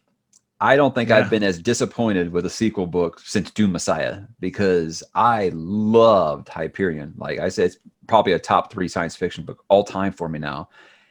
And oh my God, Fall of Hyperion is like, hey, here I got an idea. If we made Empire Strikes Back, but let's take everything away from Han, Luke, and Leia. Let's not show you any Han, Luke, and Leia. Let's show you everything from like the political side over here in the Senate, and that's going to be the Empire Strikes Back. I felt like that's what Fall of Hyperion was. What did you say the Empire Strikes Back? Yeah. Is that what you was just? Strikes Back. Nice. No, I didn't do that, but I should have now that I think about it. But yeah, I think I kind of vented to you in our messages there for a minute. Like, man, what a fucking disappointment that book was. And it's to the point now where I'm like, I'm going to read more Dan Simmons. I just don't know if I'm going to read any more. I don't think I'm going to read Endymion right now because I was so.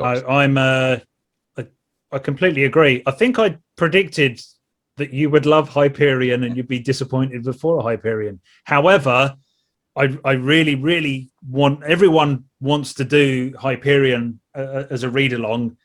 And I think we have to do the Fall. I think I have to do those two back to back. Yeah. And because that's been about 10 years, maybe longer since I've read that. And I didn't finish Fall of Hyperion. I did in April, May. And I was like, with Endymion, we'll see how this goes. But I was so annoyed by book 2 that I thought you were going to do all 4.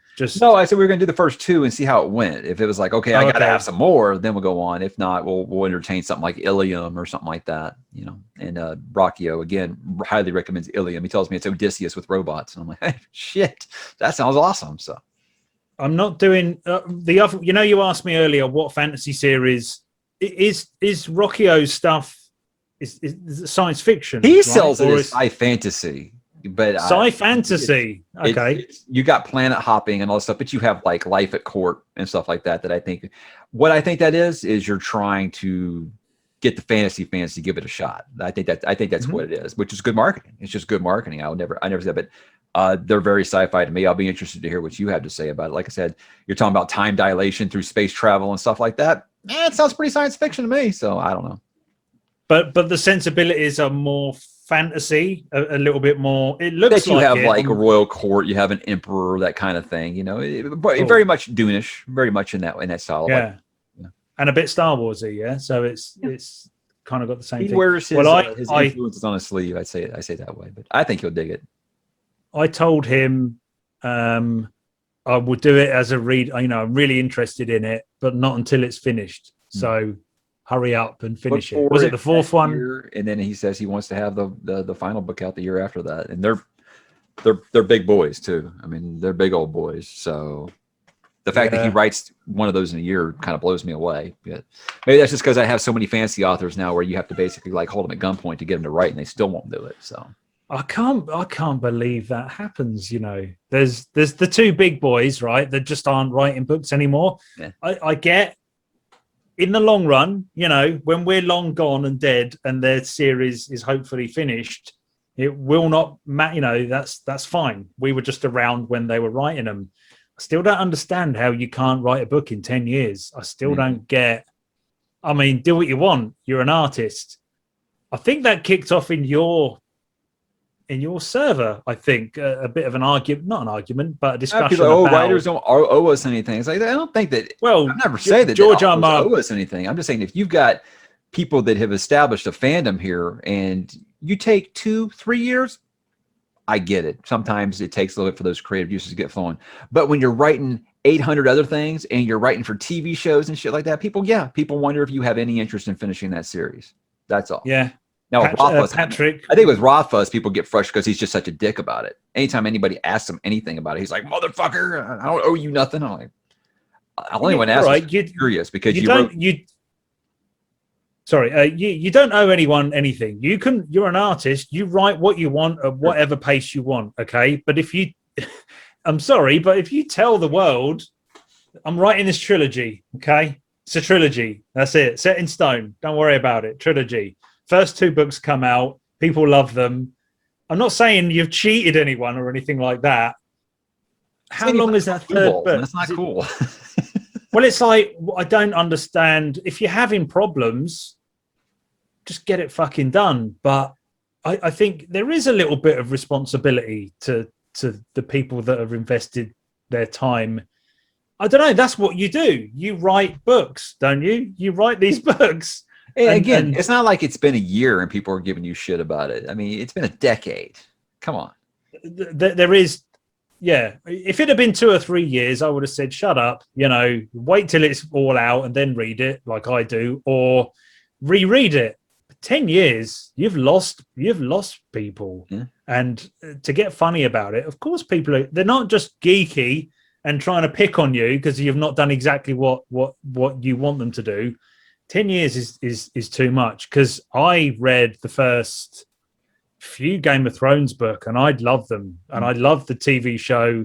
I agree with everyone else up until the end, but I love that world. And if that would have been finished, I would have definitely carried. I would have started again and got that whole story. But I'm not sure it's ever going to. Talked about not finishing, not starting series until they're finished. That's what I call my George R.R. Martin PTSD, because I started reading Game of Thrones in the year 2000. So people were complaining about, oh, well, I have to wait this long between a season of the show. I'm like, oh, try waiting at the time. Try waiting like 6 years between books, because at the time it had only been 6 years between book 4 and 5, and then book 5. Yeah, my kids weren't even born when book 5 came out, and they're 9 and 6 now. Okay, so didn't the guys that I saw a thing the other day? The guys that write The Expanse had a bet with they wrote George. The whole series in between the time, 9-book series in between the time that George wrote books. The next book, Yeah, I'm not saying you should churn it out like Brandon or I don't know, Stephen King in the time. Even I don't know, is he as prolific as ever? But King puts out 2 books a year still in his 70s.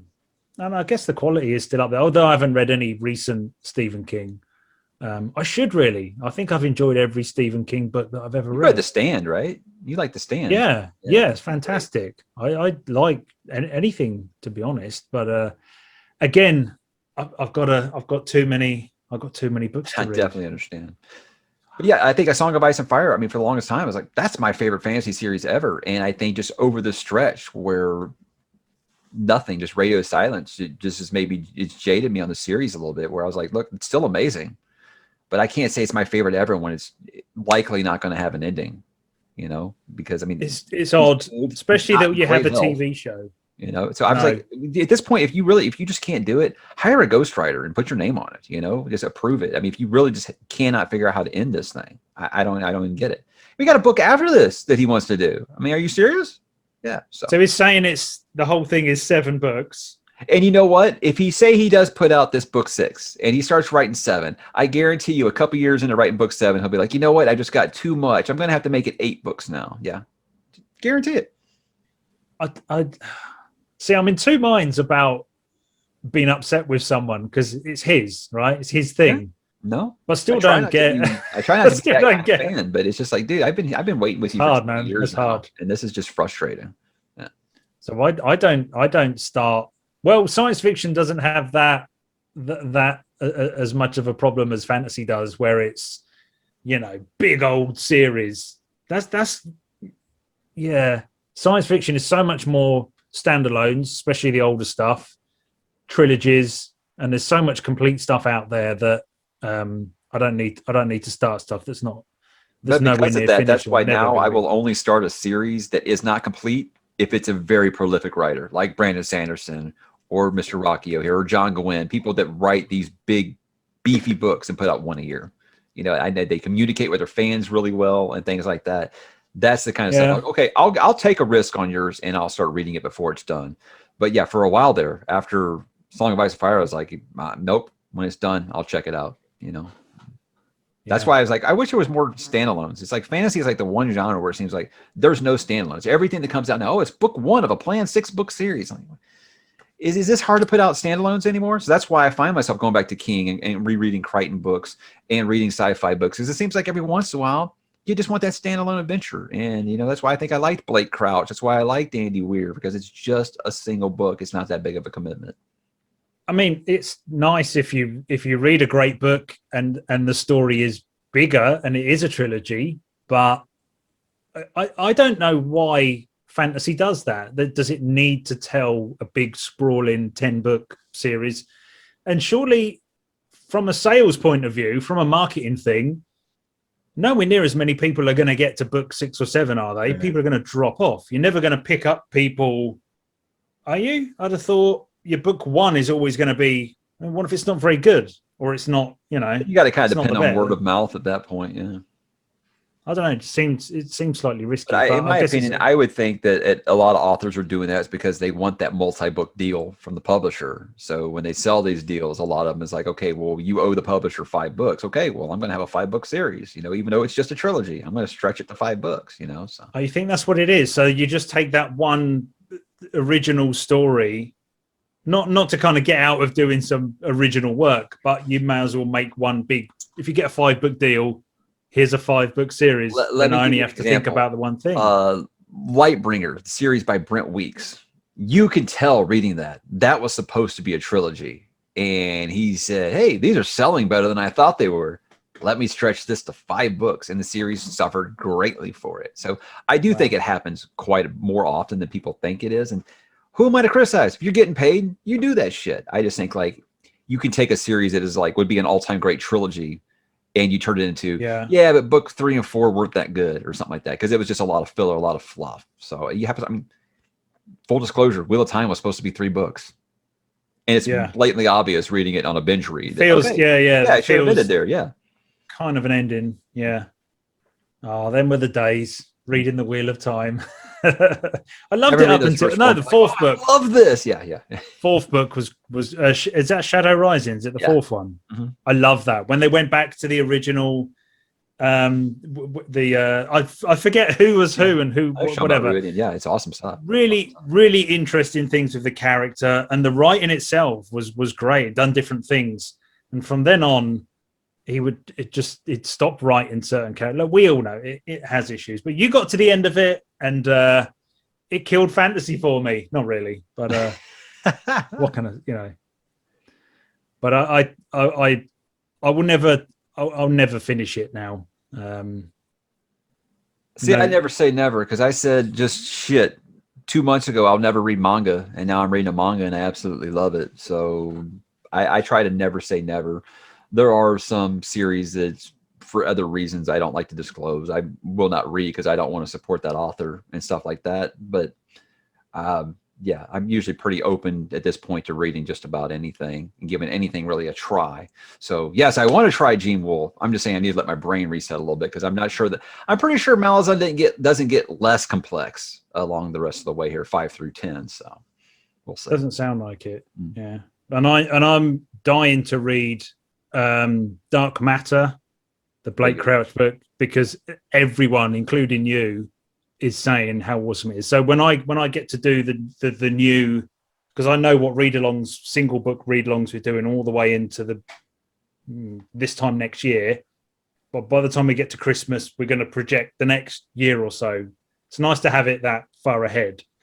You do as well, don't you? I do, couple of years ahead. I used to work in risk analysis, so you schedule everything 12 to 15 months in advance. So so some people find that weird. Other people. So when we get to Christmas, we'll have 4 or 5 months left of our read-alongs, and I'm thinking of Blake Crouch is going to be the first like standalone that's going to come. It's a standalone, isn't it? Yeah, and it's lightning fast read. You'll do it in a couple of sittings. I'm sure of it. If you did Sphere as fast as you did, I think you'll do Dark Matter even faster. Audiobook while doing other stuff. And it was, some books are great for that. Some I just say, no, I listen to a lot of audiobooks, but some I think, no, this isn't quite right for audio. And I switch. I just can't turn that off. I've gotten so used to, after having kids, of just like being able to block out sound. But now when I listen to audiobooks, I'm like, I have no idea what just happened. Like I have some people who tell me they're listening to these Malazan books on audio, and I'm like, how are you retaining anything? Listen up, it's come from me, a guy who just can't pay attention to audiobooks. I don't know. It's weird. Wow, it works really well with Philip K. Dick. It for some reason it skips along, and I don't know. Some audiobooks it just paints a picture. And it just works. So you're saying that you like having some dick in your ears? Is that what you're saying? No, you're saying that. Look, I told people if I ever get to the point where I cover Elric on the channel, I'm basically 12. I'm going to laugh every time I say Michael Moorcock. You guys are just going to have to learn to accept this. So there it is. There you go. You're getting into the spirit of it. So what's for you next? What do you have different ideas for videos, or do you feel as though your channel is established and this is how you do stuff, or you're gonna I'm always open to trying new things. I tell people a lot is like, don't be scared to take chances, but also don't be scared to abandon it if it's not working. There's lots of series I've tried that didn't really go over well, and I just kind of abandoned them.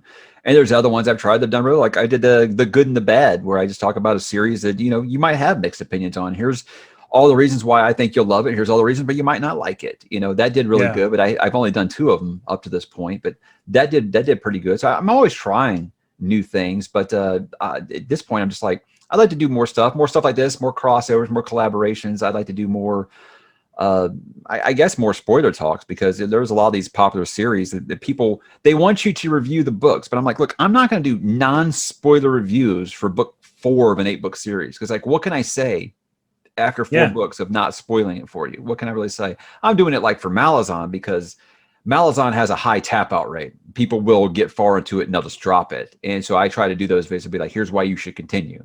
In the non-spoiler version, but just try new things. I want to make sure that, like I said, first and foremost, I'm just being a welcoming and positive community. That's really what I want to put out there, because there are a lot of creators out there who are very selective, I guess you would say, in the type of people they want watching their channel. To me, I'm like, no, this is all aboard. Everybody, you're here. If you want to come to talk about books, we're always going to talk about books, but always taking feedback, listening to things like that really helped me a lot. So I don't take those things personal. Like when someone says like, hey, your introduction's too long, you should shorten it. At first you're like, you know what, fuck you. And then you're like, hey, you know what, maybe it is, something like that. So learn things along the way. I feel like this is something that you never stop learning. I mean, I change something every day, something new that I try, a new tweak that I try, something like that. And, sometimes people tell you, nah, go back to the way it was. It wasn't broke. Don't fix it. So as far as like new content, I don't know. Like I said, the manga stuff,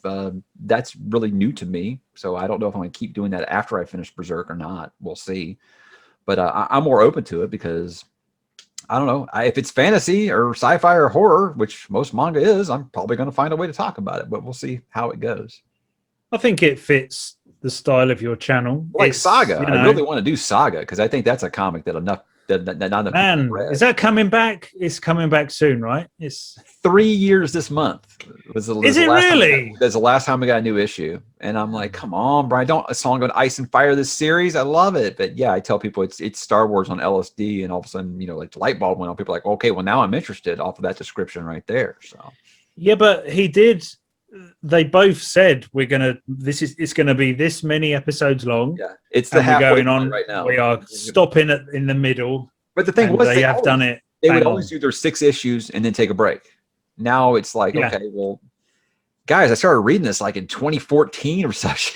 Yeah, but when it gets going again, it will. I think they've never pissed around with the timeline. I think they use this like a job for them, right? They do it properly. And I think it's just going to be a straight run to the end, the same timeline as the first half. I hope. And I've read book 1.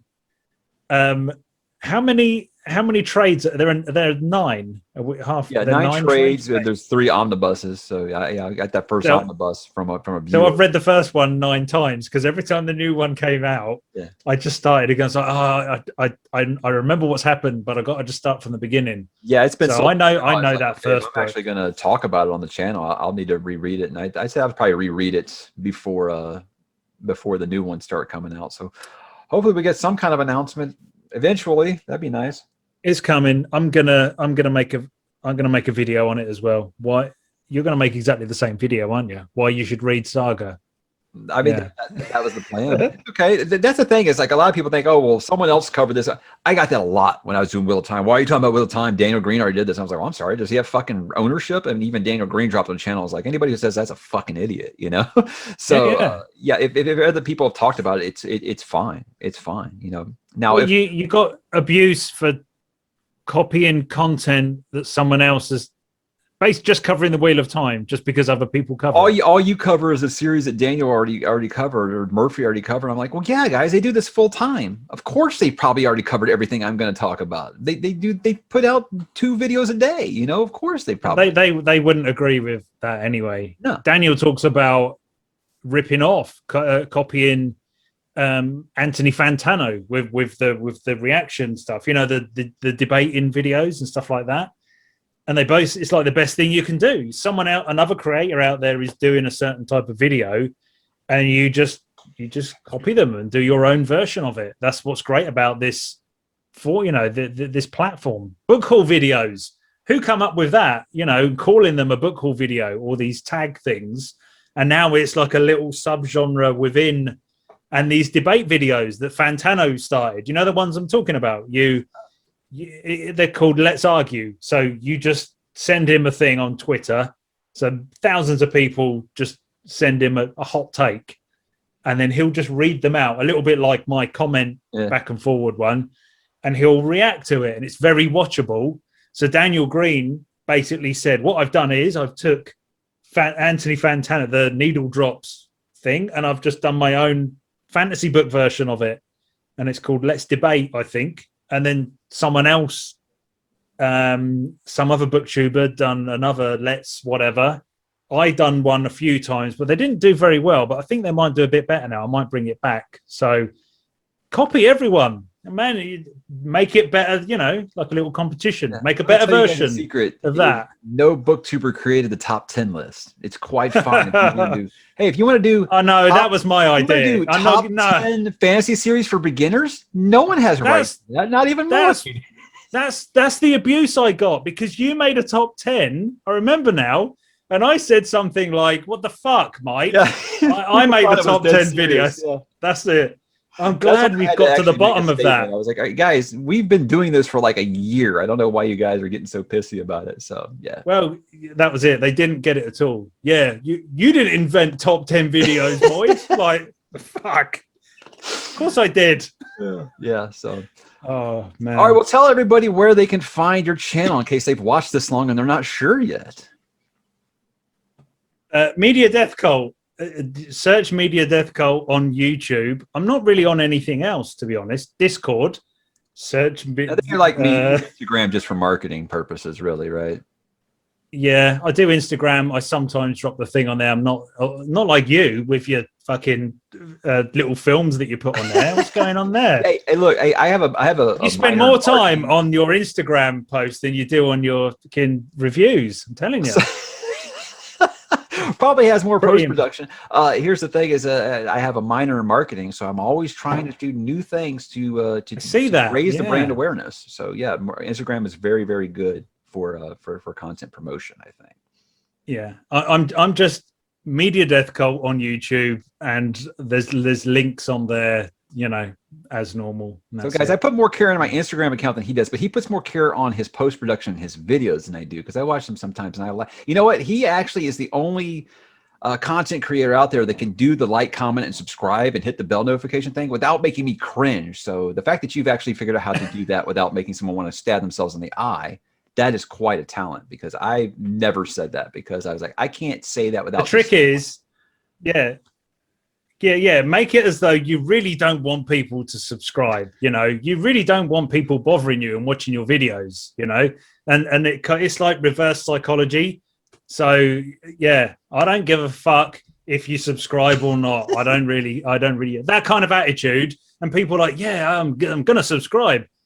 It's not why I do it, but I think that's what you mean. A lot of people being like, "Oh, you're selling yourself short. You're not giving yourself enough credit." I'm like, no. See, what I do is I use self-deprecating humor to get out in front of that insult before someone else does it and thinks they're clever. I'm like, "Ha! I already made fun of myself. Yeah. Screw you." Yeah, you got to do that. Yeah, I know when I'm waffling too much, which is quite often, and I'll say it.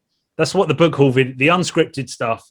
I think I just tell myself off all the way through the videos and say, "This is the worst video I've ever made." I love doing that kind of thing, but I don't think I've ever said the word guys in a video either, but I'm not American, but it's kind of whether that affects. Okay. Yeah. I don't think I say fam. I hear people say fam. Fam? I'm never going to say fam. It's short for family. No, I'm never going to say that. I'm 42 years old. I think I'm too old to say fam and stuff like that. Wow. I don't know. So you're a lot younger than me. So yeah, you're closer to fam than I am. I don't use any of those words. Yeah. I don't know. You're still on Twitter, and I'm not. So you still got that little bit of a touch with youth in there, don't you? I'm not. I don't use it. Oh, Am I still on Twitter? I don't know. Do you have an account? I took it off my phone. I don't know if I've closed it. Maybe I still get notifications now and again. I don't ever use it. So I'm not on Twitter. I left Twitter in January, and I seriously feel like my mental health improved by about 2,000%. So that's all. Yeah. Discord was basically my replacement for that. So same here. Yeah, I've got Discord. I've got the YouTube comments, and I sometimes put a link on Instagram, but I don't really do much with it. It's the way forward. People are scaling back a bit with the social media, right? They're turning their back on have a Facebook page because there are a lot of like. Give you just a quick example here. I say that the Stephen King stuff suffers on YouTube and Booktube. You would think, okay, this is one of the most popular authors ever. His stuff was probably huge on Booktube. A lot of people that are probably the generation behind mine or so look at that and say, that's the stuff that my dad read. I'm not going to read that. That's stupid. Same with Michael Crichton. Same with like Tom Clancy and stuff. They're always like, oh, those are books my dad read, so I'm not really that interested in it. So yeah, a lot of people are going to kind of skip over that. But those are the people that are using social media. So I said when I started my channel, how am I going to differentiate this channel from every other booktuber out there? Well, I was like, okay, I'm going to focus on adult fantasy and adult books. I'm not going to do the YA thing. I'm never going to say these buzzwords. I'm not going to do these whatever like BuzzFeed slideshow tier lists. I don't even know what you're talking about right now. Yeah, exactly. Exactly. So I was just basically, I was going to settle on that niche, and I say that's why I'm fine. Like a lot of people are like, wow, how do you not have like 100,000 subscribers? I was like, because I'm always going to do the content that I want to do. I'm not ever going to do anything that's, oh, you should do this because you'll get all the 18 to 24 people. I'm not the channel. I'm probably not the channel for them. First, they're going to look at me and say, hey, who's this old guy? And second, they're going to say, oh, well, this guy likes stuff like Lovecraft, that you're not allowed to like anymore and stuff like that. So you get a lot of that where I was like, okay, I'm going to aim for Gen Xers, that's my generation. I'm going to kind of aim for that, that little niche there. And yeah, you look at my analytics and it's like 25 to 40 is basically like my sweet spot with viewers. So that's just kind of what I go for. They don't care to hear me talk about. I mean, hell, I said I was going to do a Chronicles of Narnia video, and they're kind of like, that kind of for kids.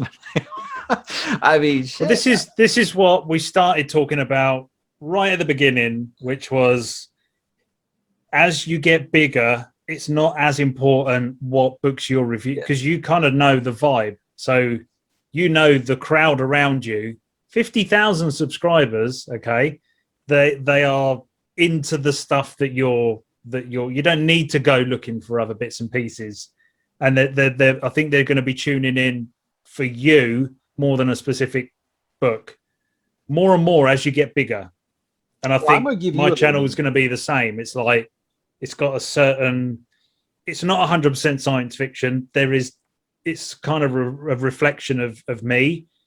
I think long term, that's better for me because I'm not going to get stuck in this little subgenre, and I can't get out of it because that's why everyone is watching the channel. Hopefully, as it gets bigger, it's because they're watching me or the cult mentality. That hardcore is all on the same page. Well, let me give you a little preview anyway. You're in store for here as your channel gets bigger. And say when you get 20, 25, 30,000, you're going to start looking at your videos and being like, God damn, this video really underperformed. It only got 3,000 views. You're going to get to that point one day. You're going to be like, I would have fucking killed for 3,000 views a year ago. I keep slapping myself now. Like I said, just over a year ago, 1,000 was great. Now 1,000's a letdown. Yeah.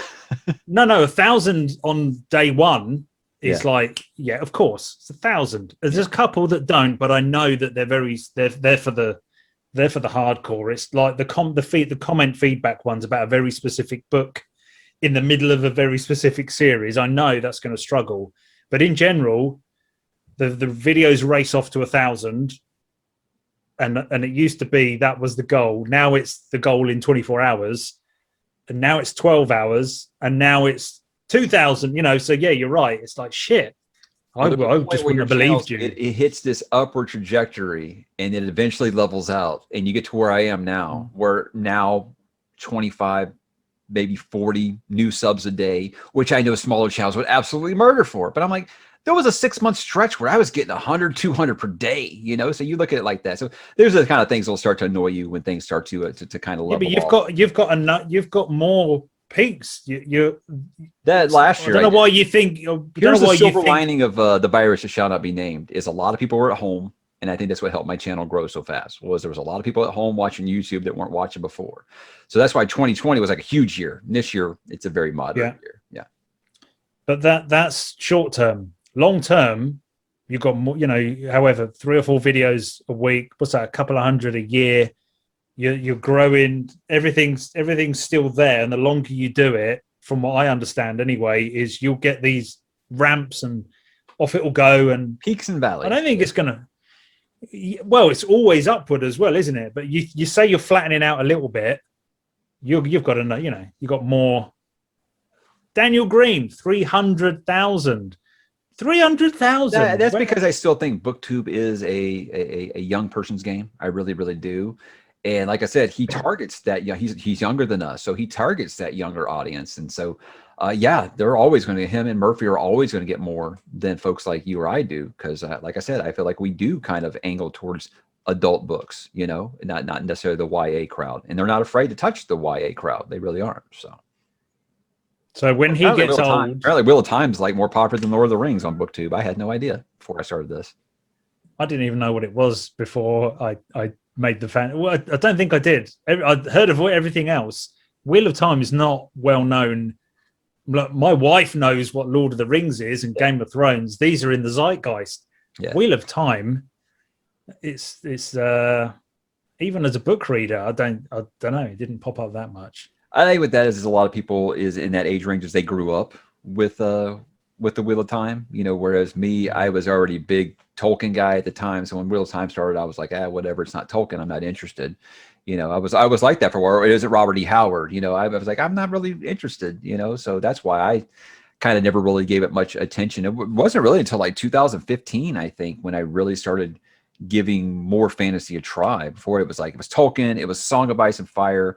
And then I got into The First Law by Joe Abercrombie. And then it was like, oh, okay, yeah. Well, there are other good fantasy series out there. And that's when Wheel of Time was like a bucket list thing. Okay, it's done now. Sure, I'll go ahead and give it a try. So I never meant to launch the channel off of it. So it's kind of funny in hindsight. I would be tempted with another Abercrombie trilogy that was as good as First Law. I really did love that. I was into that. But like I say, no more fantasy. What can I, it's all done. All right, so when you're rereading Dune, I'm doing it in September. Join us. Come on, August. Through your schedule. No, it's August. It's our read along. You're doing August for Dune? You are doing it in August. Yeah. Sorry, I can't keep up with your 45 read alongs. Two read alongs. I get notifications on Discord every day. Oh, and at everyone from Moid again. Is it a new video? Nope, it's hey, I've opened this read along channel. I'm like, Jesus Christ, how is he keeping all this straight? Calendar month, right? We have 2 read alongs. Okay, we have a standalone. So it's books that are either first in a series, but they're never going to be a big, you don't have to invest any time, and you just read a book, okay? And it's done. You can join in, and that means everyone can join in a read along at any point. So they just find the channel and they can join in right away. At the same time, we're always doing a series read along. So we've done The Culture, all 10 books back to back over 10 months. Now we're doing Revelation Space, and then we're going to do a little bit of Peter F. Hamilton and then Shadow of the Torturer. So they're more invested. So because I didn't want to get stuck on book 6 of The Culture, 5,000 more subscribers turn up and they're like, what the fuck? We're in the middle of, we've got to wait for 6 months before we can join in.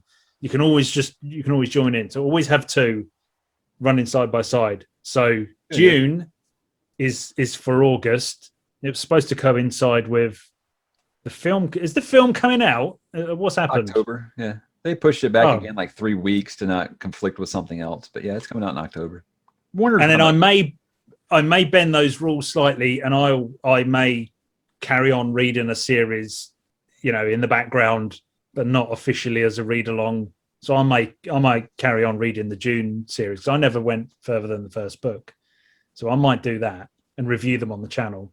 So yeah, it does get a bit more complicated, but I read a lot. What can I say? You must be having much greater success with read-alongs than I am, because I think I just picked a really, really fucking hard series for me because like when I first started, like the first month, January, when we started Malazan, there were so many people, like the Discord, like the thread was moving so fast you couldn't keep up with it. Yeah. Now it's like, now I got people being like, oh God, we got another Malazan book next. I saw the pushback. So people were just saying it's just too heavy. Yeah. Or it wasn't fast enough. People were saying it wasn't fast enough. And then some was saying it was too fast. I don't know what you do with that. It's I don't know who the hell's saying they're too fast, but it's not a criticism. People think it's a criticism. It's a very good series. I can already tell this is going to go down as one of my top 10 fantasy series ever, just because of the amazing world he's built. It's not for everybody. I say that's one thing I will tell you. It is not a people pleaser. It's not something that everyone is going to like. And I say that if you tried starting reading fantasy and you started with Malazan, you'd say, fuck this. I'm never reading another fantasy book in my life, because it's yeah. You've got to build your way up. So I say, hey, finish something like A Wheel of Time, then start. But you've read enough heavy fantasy sci-fi series. I think you'd be fine. But I mean, you have to really be into books that aren't going to hold your hand.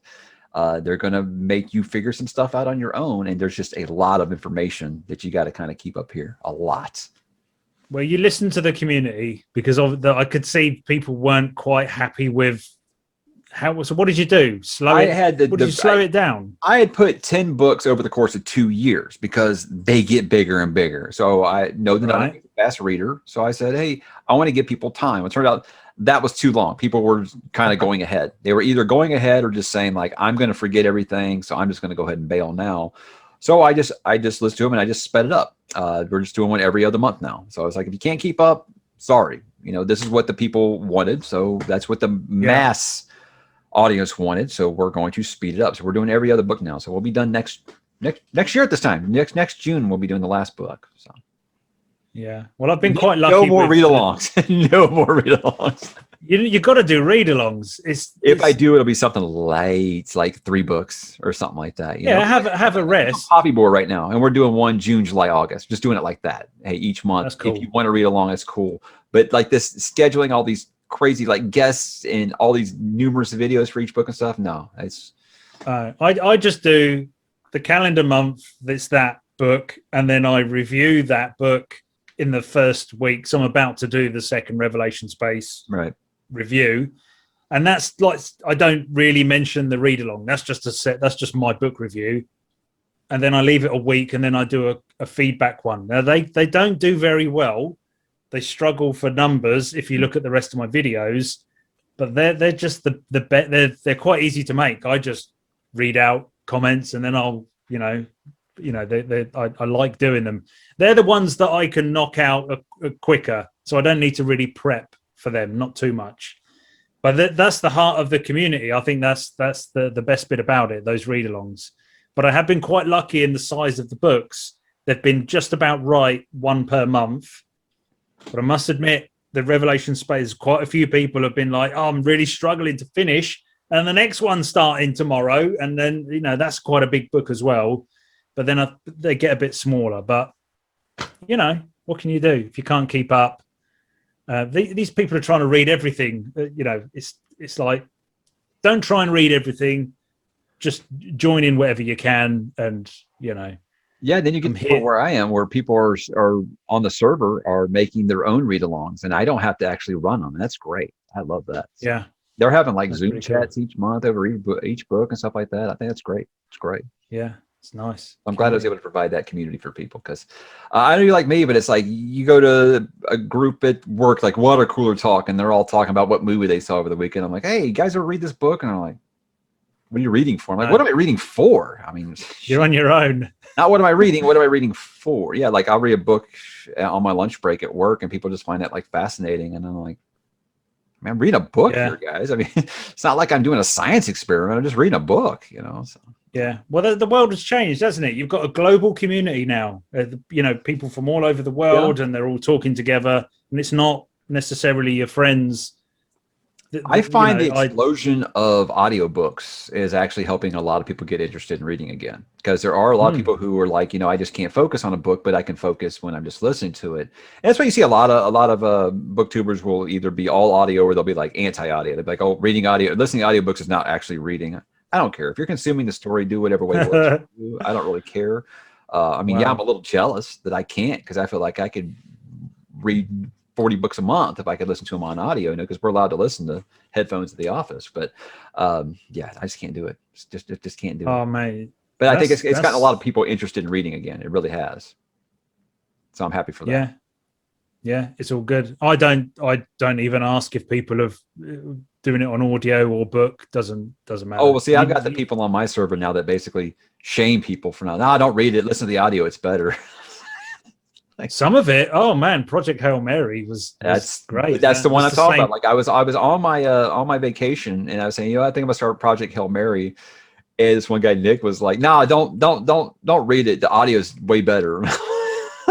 Yeah, it's the guy that done the Bobbyverse books. That's one I wanted to do in September if I have time. I'd like to dip into those because I've heard those don't take very long. They're like Dresden books. I've heard you can kind of fly through those. All right, why don't you try that on audio? You got to try audio again. I tried Dresden Files on audio and I couldn't do it. And I love the guy that did it, played Spike on Buffy the Vampire Slayer. I love him, and I was like, wait, what just happened? Do it? I have no idea what happened. Wow. Okay, you got a different brain. Yeah, I guess I'm a listening idiot. I don't know. Like I said, all those years of kids and marriage, you just block out shit you don't want to hear, but you can't turn that off. Oh dear. Okay. Well, what are you doing now? What's going on? 4th of July, right? What's kids want to do fireworks. In fact, I'm surprised they're not banging on the door yet and telling me to get my ass out there and grill them something. So I'm actually kind of stunned that happened. We're hoping that, I don't know what it's like there, but here it's like, it's a major holiday that takes place outdoors. Here's some rain. Here's some rain for you. That's kind of what it does here. So we're hoping the rain holds off so we can actually have some good fireworks tonight. So we're going to be going. It doesn't matter all week. Here they start about like the end of June. They start lighting off fireworks, and it goes through like July 7th or 8th. Yeah, it's nuts. Is that because the fireworks are just available in the shops, so people just? Yeah, they have like actually like trailers here where you can go and just buy fireworks. Yeah, it's nuts. And now when you're outside of city limits or within city limits, if they're legal, you can do that. You can just light them off wherever. And we're in Cypress, which is outside of Houston. So yeah, you can do all the fireworks you want. And there is no time restriction. So basically you don't plan on sleeping during this week. So. But hey, wow. America, fuck yeah, I love the place. I haven't been there for a while, but I love it. I used to live there. You guys will be able to visit again soon. That'd be great, right? Yeah, I've got trips planned. I'm coming over to what's next? I'm going to do a little trip, Colorado, Utah. Is that vacation or visiting someone? Bit of everything, to be honest. I used to live in the States. I've worked a lot in the States. I've done a lot of holiday. I used to spend quite a bit of time there, but recently not so much. So I think I might do a bit of work there, and we're going to carry on. We done a road trip a few years ago, me and the wife.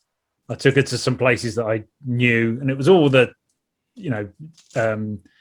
Arizona. I like the desert and the mountains, and we've done a little bit. Yeah, we're thinking about doing Grand Canyon next year, the family trip. Yeah, it's all good, but I want to go a bit further up. I want to do Utah, Wyoming and Montana, maybe follow the Rockies up there, but I'm not quite sure what time of year to go because I kind of like it when it's cold up there. But if you go too late, you're kind of fucked because blizzards. There's cold, too snowy. Yeah. So I've got trips planned. I need to go back to New York as well. The world's a big place. I need to go back to Italy before I go anywhere else because that's my favorite. So we've got to go there. But I don't know. I never left. I went outside the country, but it's always been on the same continent. Mexico, Canada, and the States. I've never gone to any of these other places. So yeah, I've never went across the big ocean before. So I don't know if I'll ever do that or not. And if I do, it'd probably be like a cruise or something. I'm not sure. No, don't go on a cruise. Just drive road trip Europe, and you'll be. It just changes so. It's about the same size as the States, but rather than the States, have a sort of a slightly different identity. Your countries are completely different. I know there's so many places in the States I haven't visited, so we're talking about lots of trips to take the kids on. Now that we're both working again, I didn't work for 2 years while I was trying to go through school there. So we were budgeting everything. Now that we got like 2 incomes again, like, vacation time. So yeah, kids want to go to Disney, kids want to go to the Grand Canyon. They want to see Mount Rushmore, see all this stuff. So we've got plenty to do on the mainland first. But like I said, we're talking about Grand Canyon next year. So it's pretty exciting. I don't blame you. It's a beautiful country. There's a lot of it to see. Like I say, I'd spent years traveling all over. It's I miss it, but what do you do? Okay, I'm going to cook myself a big fat. Let's talk again after you reread Dune. I think that'd be a lot of fun.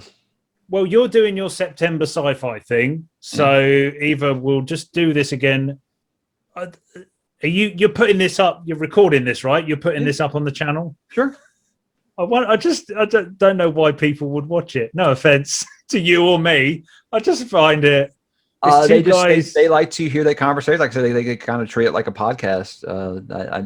Some of the videos I've done with like Philip and stuff, people just absolutely loved it. And I was like, I think it's just from years of podcasting, people like to hear a conversation. I don't know how so many people stay engaged listening to just one person talk all the time, but they seem to love it. But hey, do it. They're strange people, Like I think all the podcasts I listen to, it's always a group. It's always a group podcast. I never listen to just like a solo podcast. So I guess YouTube's just that way. But I like it because it lets me be writer, producer, actor, all that stuff all in one, because I get that question that you get a lot. Hey, how many people help you do this? I'm like, well, 3, me, myself, and I, and no one helps me do any of this, so. Yeah. Let me see. I do the research. I write the video. I set up the equipment. I operate the camera, the lights. I do the audio. I dress the set. Then I pack everything away. Then I do the editing, and then I release the video. And then you do the marketing and the promotion. Then I do the marketing afterwards. It's I like that. But that's why some people were like, "Oh, I can't believe you put your YouTube page on LinkedIn." I'm like, "Why?" I do a lot of things. There's a lot of companies like that want you to do videos for them, or they want you to, be a spokesperson for something like that for them. They want you to kind of they see how good you can talk, and they will have opportunities for you. Like my company already has interest in my voice, apparently. So, I was like, hey, cool. It's only just the beginning, Mike. I think you don't realize that. Marketing and advertising, that would be my jam right there. Come on. This is just the start. 50,000 is just the start, We shall see. Well, guys, if you haven't subbed, obviously, I think you're an idiot. So not Moid, you guys, for not subbing to his channel. Whatever. Yeah. He's our idiot, and that's why we love him. But I am looking forward to dipping into some of this David Lynch stuff you're doing and seeing if I can forgive. Oh yeah, join me for that. It's weird because I love Twin Peaks. I love Twin Peaks, but I was like, after Dune, I was like, I don't have any interest. I think I saw Lost Highway, and I was like, wow, what a pile of shit that movie was. What? But maybe at the time I was like 18. And my mind wasn't open enough yet. Who knows? When we get to those videos, I'm going to be making more content around them. So I'm just going to do the review. And I've always said with the Lynch series that I'm doing that I don't really want there to be a certain structure other than I'll do them chronologically. But when we start really getting into the other stuff, I may do a video like this. I may sit down with the guys I used to do the podcast with. I've done some stuff. I've done a podcast series on Lynch. So I might just invite you on for, now that you said it, Lost Highway, and just do a Zoom chat. And that's the thing. I don't just want it to be, I want it, let's see what we can do with this stuff. But love it or hate it, you've got to rewatch that and come and talk about it. Lynch. Sure. And that's why I tell people a lot. It's like, I get all these other content creators that always have all this, collaborations and stuff. And I'm like, shit, I'm starting to be insulted. I don't ever get invited to any of this stuff. And like, oh, we just thought that you were like too big for that. A video I don't have to edit and produce? Hell yeah, sign me up. I love that idea, so. Yeah. I think I've a week guy with Wi-Fi, I'm not a celebrity or anything, so. Just a guy with Wi-Fi. Come on. You're selling yourself short. No, what are we doing? That's what people said that I need to use my platform to promote this and that. And I'm like, no, I don't. I'm just a guy with Wi-Fi. I'm not a politician. So yeah, I'm just here to talk about books, you guys. It's always going to be that way. When the corporations come knocking, offering you contracts to sell shit for them. I get offers for promotions and partnerships all the time. And I'm like, no, I'm never going to let anyone change the content that I do on the channel for a couple of $100 a year. No. not interested. Now, if Audible comes calling or something like that, something that gets related to the channel, sure, because that's my dream job. I'd love to work for Audible. Hell, I'd even read smut books if that's what they want me to do. I'd love to get paid to read books. That'd be awesome. I mean, that's the dream. Send them a sample. I'm sure I don't even know where to begin with something like that. So you need a manager. I think so. Maybe I do. I don't know. I haven't really thought about it. But hey, maybe it's a coffee company because it's a big deal about drinking coffee on my channel or something like that. So stuff like that, I might consider it. But right now, all I've done is there's one that, hey, can we send you these awesome book related T-shirts? And if you wear it in the video, just put a link in your comments, your description. Yeah, sure, I can do that. The only one that I done something with was the is it Beko made that light, that fancy light with the curve thing. You got one. This bad boy, yeah. Right. So I thought I don't want to do any of it. Then I saw how expensive it was and how nice it was. It's like I could do with one of them, and they wanted me to put a promotion in the video. And I just said, no, I'm not doing my book review and then dropping this commercial in the middle. So I'm not doing it. What I did with it is much like my Kindle reviews. I said, hey, this is something that reduces eye strain. So I did just like a 5-minute thing about, hey, this is great to read under this light. I did a separate video for it. I didn't shove it in some other video. Yeah, I said I'll only do it if I can make a separate video. Yeah. And then I thought, I'm going to make an anti-commercial. I'm going to make fun just because that's my mentality. Yeah. So I don't think I'll get any more promotional work because I basically make fun of the product and kept it and made it just just a fun video. I did enjoy making it, but I felt dirty at the same time. No, I won't lie. I felt kind of sleazy because I was like, look, that's a $250 light, and I'd really like to have it. And I ain't ever going to pay for it. So yeah, sure, I'll make a 5-minute video for you. Same here. Yeah, that's about the closest I've came. But I haven't had any other real. I all the time. Hey, we want you to promote this water bottle or something. I'm like, that has nothing to do with my channel. Like nothing. I would, but they must know that I'm gonna take the piss out of it. I'm gonna, they're not good. Then we'll see what comes along. But I've turned everything else down. To the bathroom. Hey, you got this water bottle right here. And I can think of some stuff right now, but we'll see. Right, I'm gonna cook myself a big fat steak, which I don't normally do. I'm gonna do that, and I'm gonna walk the dogs. I'm gonna check to see how my last video done. And Jesus, we've been talking for Jesus. It's 2.5 hours has just flown by. That's how this goes. Well, I had a great last Zoom. My Zoom chat with my other people was like 4 hours. And, our last Zoom, we usually go 3. I usually do 3, but like the other day we were hinging on 4, and I was like, guys, I gotta go, or I'm going to talk all night. So yeah, it's fun. No, I was fine with it. It was great. It's nice to see people's faces that normally are only on a keyboard, but it was fun, Mike. Do this. It feels like we've been talking about it since like January or something. So I'm glad it finally happened. Yeah. So, hopefully the first of many, my friend. And again, guys, Media Death Cult. If you don't know that by now, you haven't been paying attention. You're probably not still listening. But hey, I'm glad that you guys did, and I'm glad that Moid was able to join me on today, our Declaration of Independence from the great country of UK. Is there a country? Is it what do you guys actually called? A territory? Were you suggesting England's not even a real country? Yeah, it's like made up or something. The UK. You know what? I bet most people who live here don't quite. Well, you got to. If you must know, we're never going to wrap this video up. I've been trying for the last half an hour. Right. You've got England, which is a separate country. You've got Scotland. You've got Wales, and you've got Northern Ireland. Okay, so they have separate governments, but Westminster, Boris Johnson, the government in London, if you like, is almost like the federal law. That's the prime minister. That's that. But there are smaller governments. But like the Queen's still over everybody, right? She's the queen of the. Hang on, that gets more complicated. So together, they are the United Kingdom of Great Britain and Northern Ireland. That's what's on your passport. Wow. The United Kingdom of Great Britain and Northern Ireland, right? But Great Britain, as far as I know, is England, Scotland, and Wales, not Northern Ireland over there, which is just the top of Ireland. But the Queen is the Queen of like I don't think it's called the Empire anymore. She's the Queen of the Commonwealth.